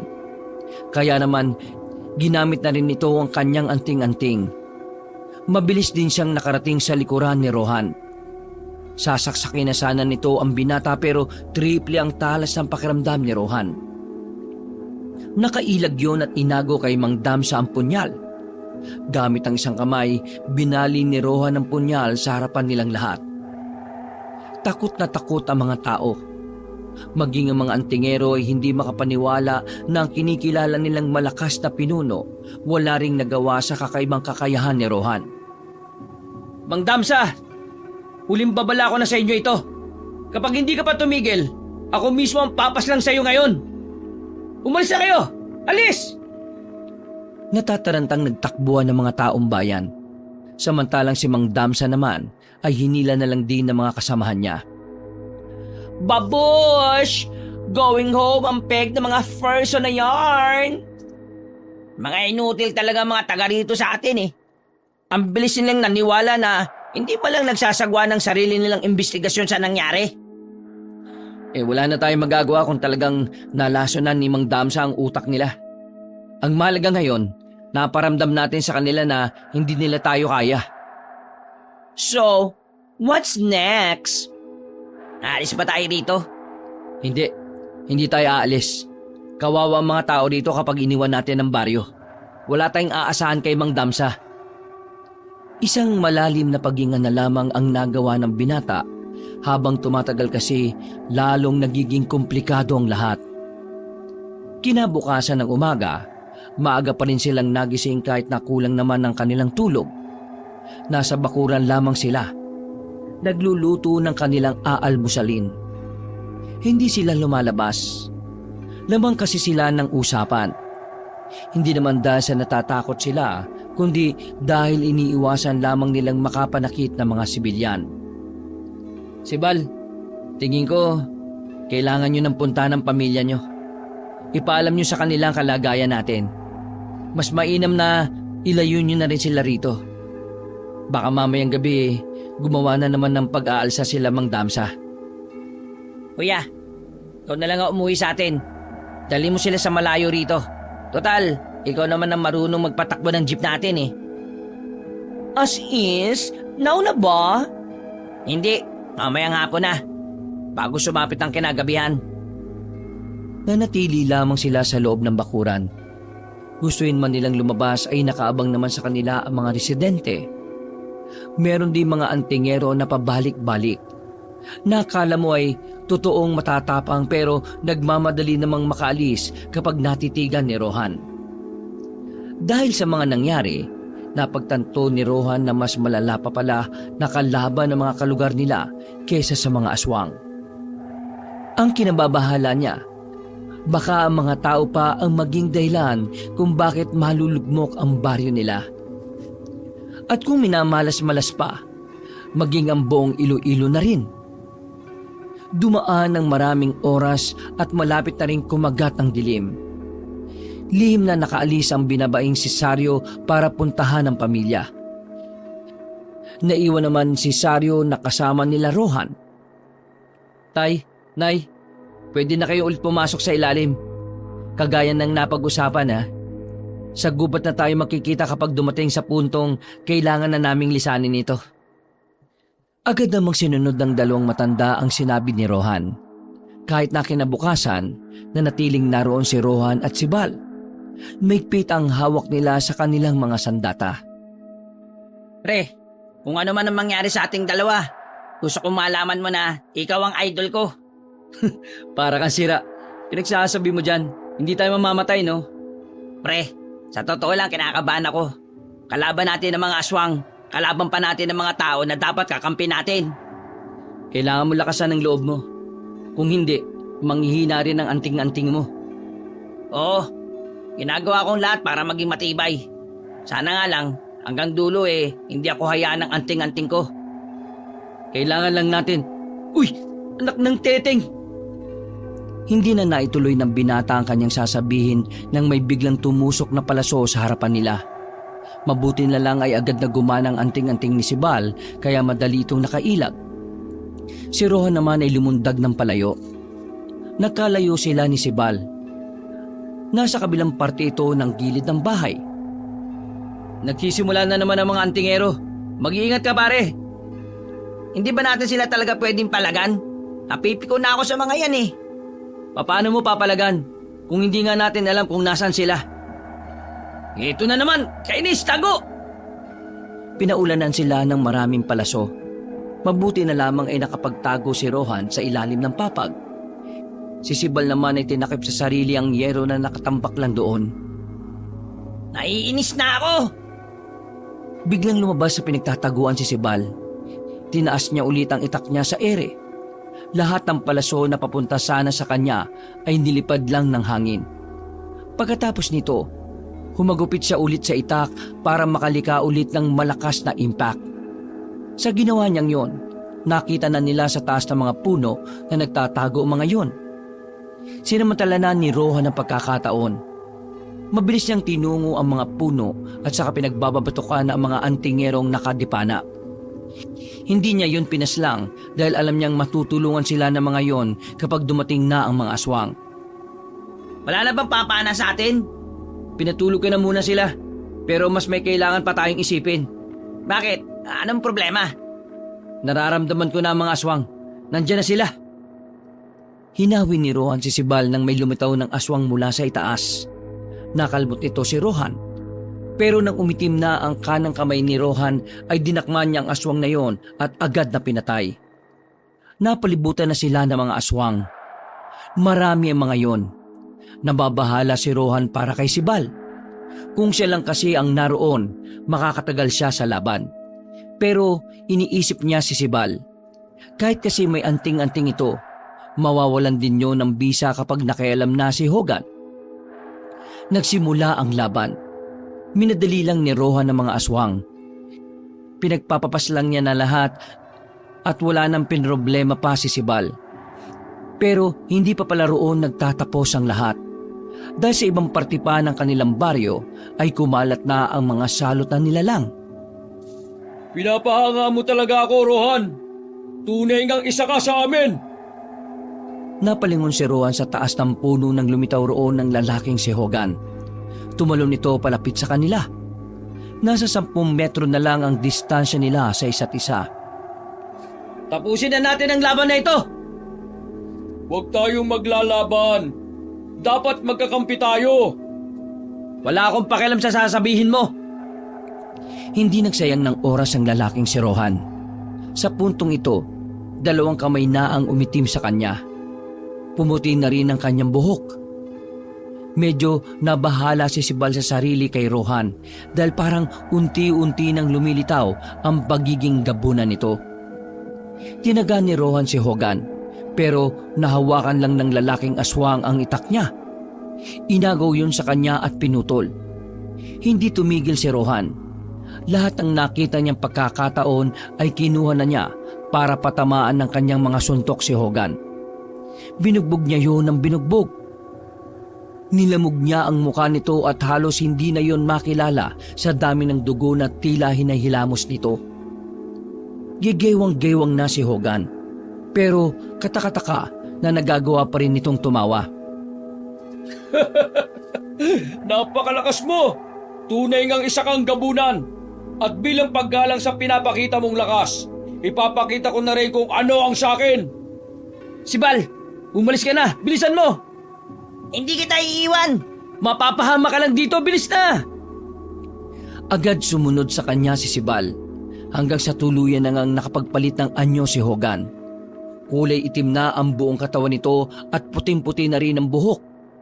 Pareho pala silang gabunan. Ngayon, ipapakita ko sa iyo ang tunay na lakas ng isang gabunan. Sibal! Nabahala si Rohan sa mga sumunod na nangyari. Dahil sa halip na siya ang atakihin, si Sibal ang inunan ni Hogan. Mabilis na nalapitan ni Hogan si Sibal at saka hinambalos ang katawan ng lalaki ng 3 ulit sa haligi ng bahay. Agad naman ding nakalapit doon si Rohan para harangan si Sibal. Ganyan ba ang malakas? Inuuna mo ang taong alam mong mas malakas ka sa kanya? Isa ka palang duwag eh. Nawalan na ng malay si Sibal sa mga sandaling yon. Aatake pa sana si Hogan nang biglang may pumukal na itak patungo sa direksyon nito. Tinamaan ng aswang sa balikat. Sirit agad ang dugo nito habang nanlalaki ang mga mata. Pagtingin nila sa labas, nakarating na pala si Sario. Lumundag na mabilis si Sario palapit kay Hogan. Habang hindi pa nakaka-recover ang pinunong aswang, sinuntok na ni Sario ng malakas si Hogan sa tagiliran. Super duper hyper fantastic elastic electric bombastic punch! Bumalandra si Hogan sa gilid dahil sa lakas ng ginawa ni Sario.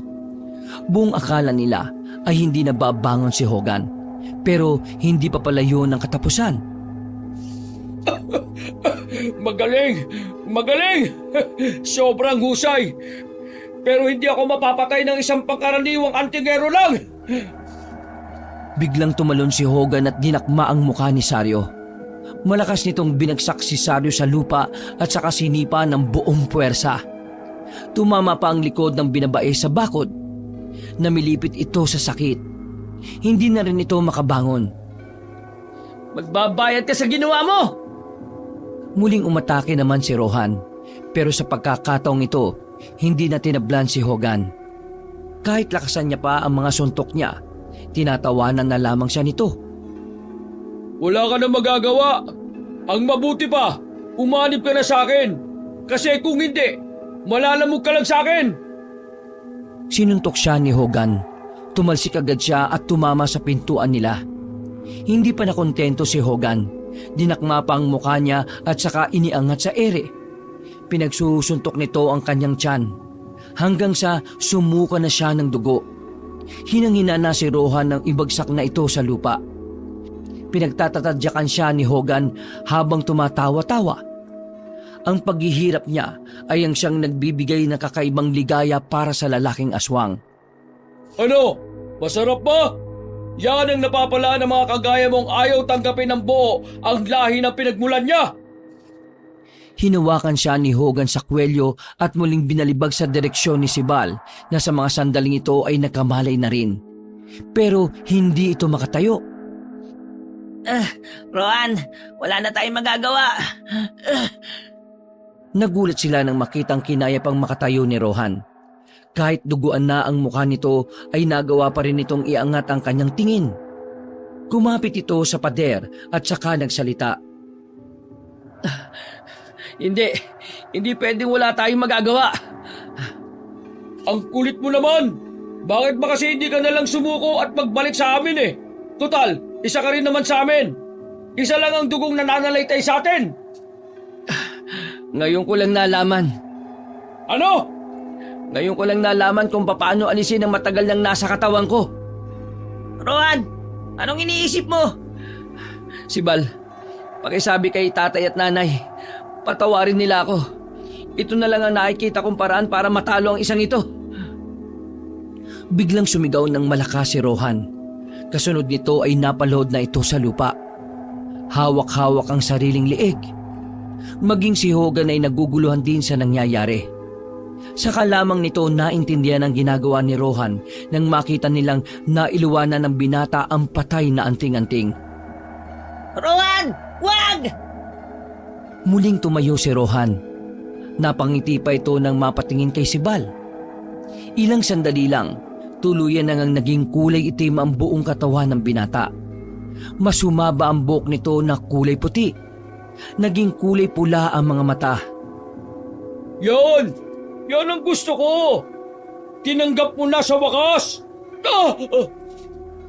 Walang pangungusap na natapos ang aswang na si Hogan nang lumapit sa kanya ang buong bersyon ni Rohan bilang isang aswang nagabunan. Dinukot ni Rohan ang puso ni Hogan nang walang kahirap-hirap. Pagkatapos, tinapaktapakan nito ang pusong yun hanggang sa magkandalasog-lasog. Hindi pa nakontento si Rohan. Pinagtatatadyakan niya si Hogan sa ulo na naging dahilan para mabasag ang bungo nito. Nanlalaki ang mata ni Sibal at Saryo. Sa isang iglap lang, nagawang patayin ni Rohan ang pinuno ng mga aswang. Pero natatakot sila kay Rohan. Dahil sa mga sandaling ito, kita nilang wala na sa sarili ang kanilang kaibigan. Rohan, tama na! Patay na si Hogan! Hindi na makakalaban yan sa'yo! Nakinig si Rohan, pero kinabahan si Sibal nang makita siya naman ang lalapitan ni Rohan. Rohan, lumabang ka! Labanan mo yan! Labanan mo ang pagiging aswang mo!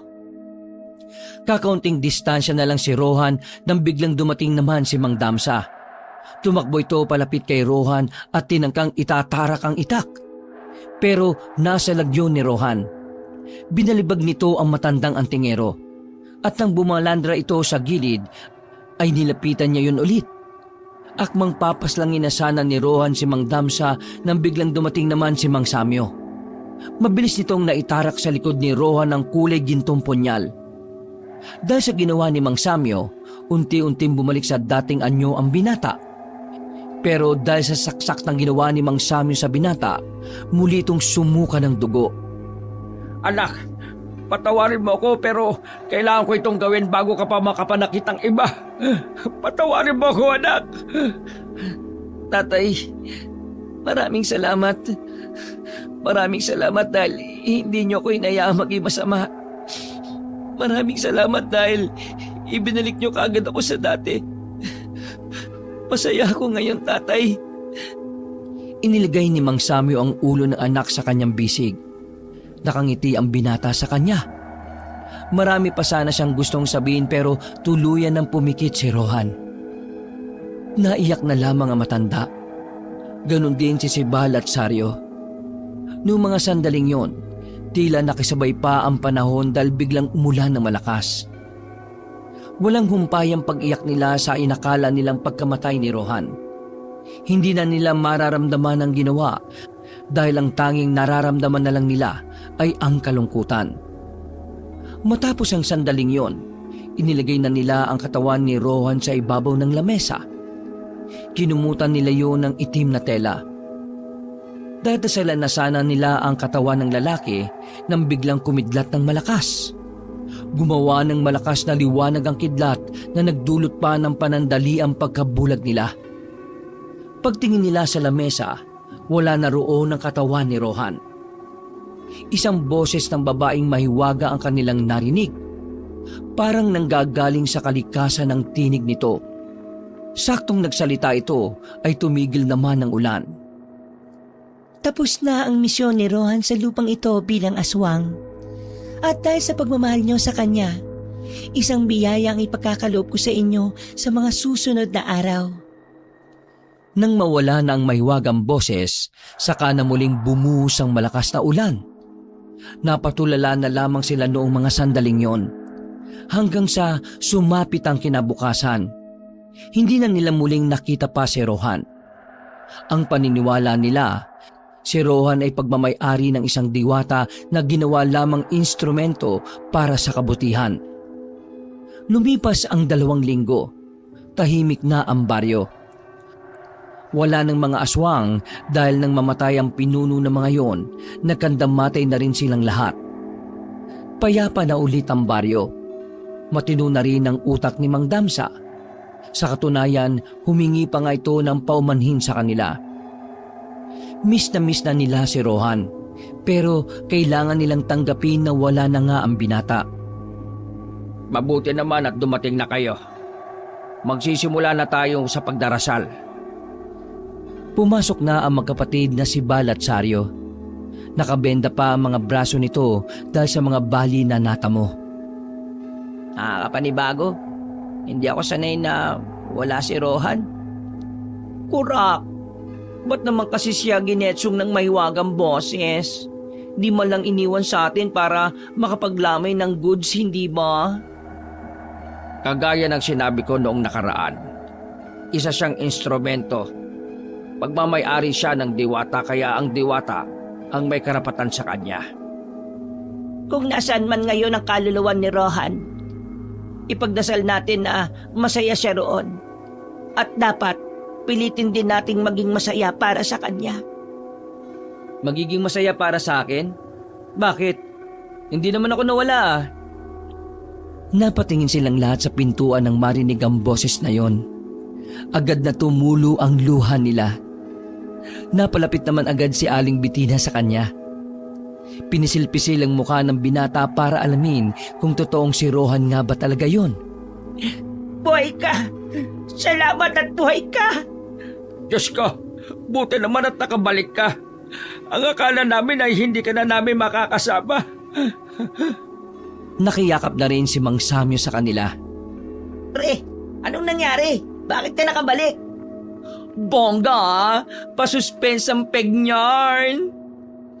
Kagaya ng sinabi ng diwata, tapos na ang misyon ko bilang aswang. Ngayon, kailangan ko na rin simulan ng misyon ko bilang tao. Binigyan niya ako ng isa pang pagkakataon para makasama kayo. Isang gantimpala dahil sa nagawa kong pagliligtas sa buong probinsya natin. Napahagulgol na lamang silang lahat sa mga sandaling yon. Nag-group hug pa sila at halos hindi na makahinga si Rohan sa sobrang higpit. Diyos ko, salamat po sa Diyos at sa diwata. At kasama ka na namin uli ngayon, anak. Tama ng drama. Nagugutom na ako eh. Wala bang makakain dyan? Malas naman oh. Nagtawanan na lamang sila ng mga sandaling yon. Dahil nakahanda na rin naman ang pagkain noong hapon na yon, ay sabay-sabay na rin silang kumain. Masaya ang kalooban ng lahat dahil sa wakas, kumpleto na silang muli. At sa mga susunod na araw, sabay-sabay na nilang haharapin ang panibagong misyon. Yun ay ang mabuhay ng isang buong pamilya. Wakas.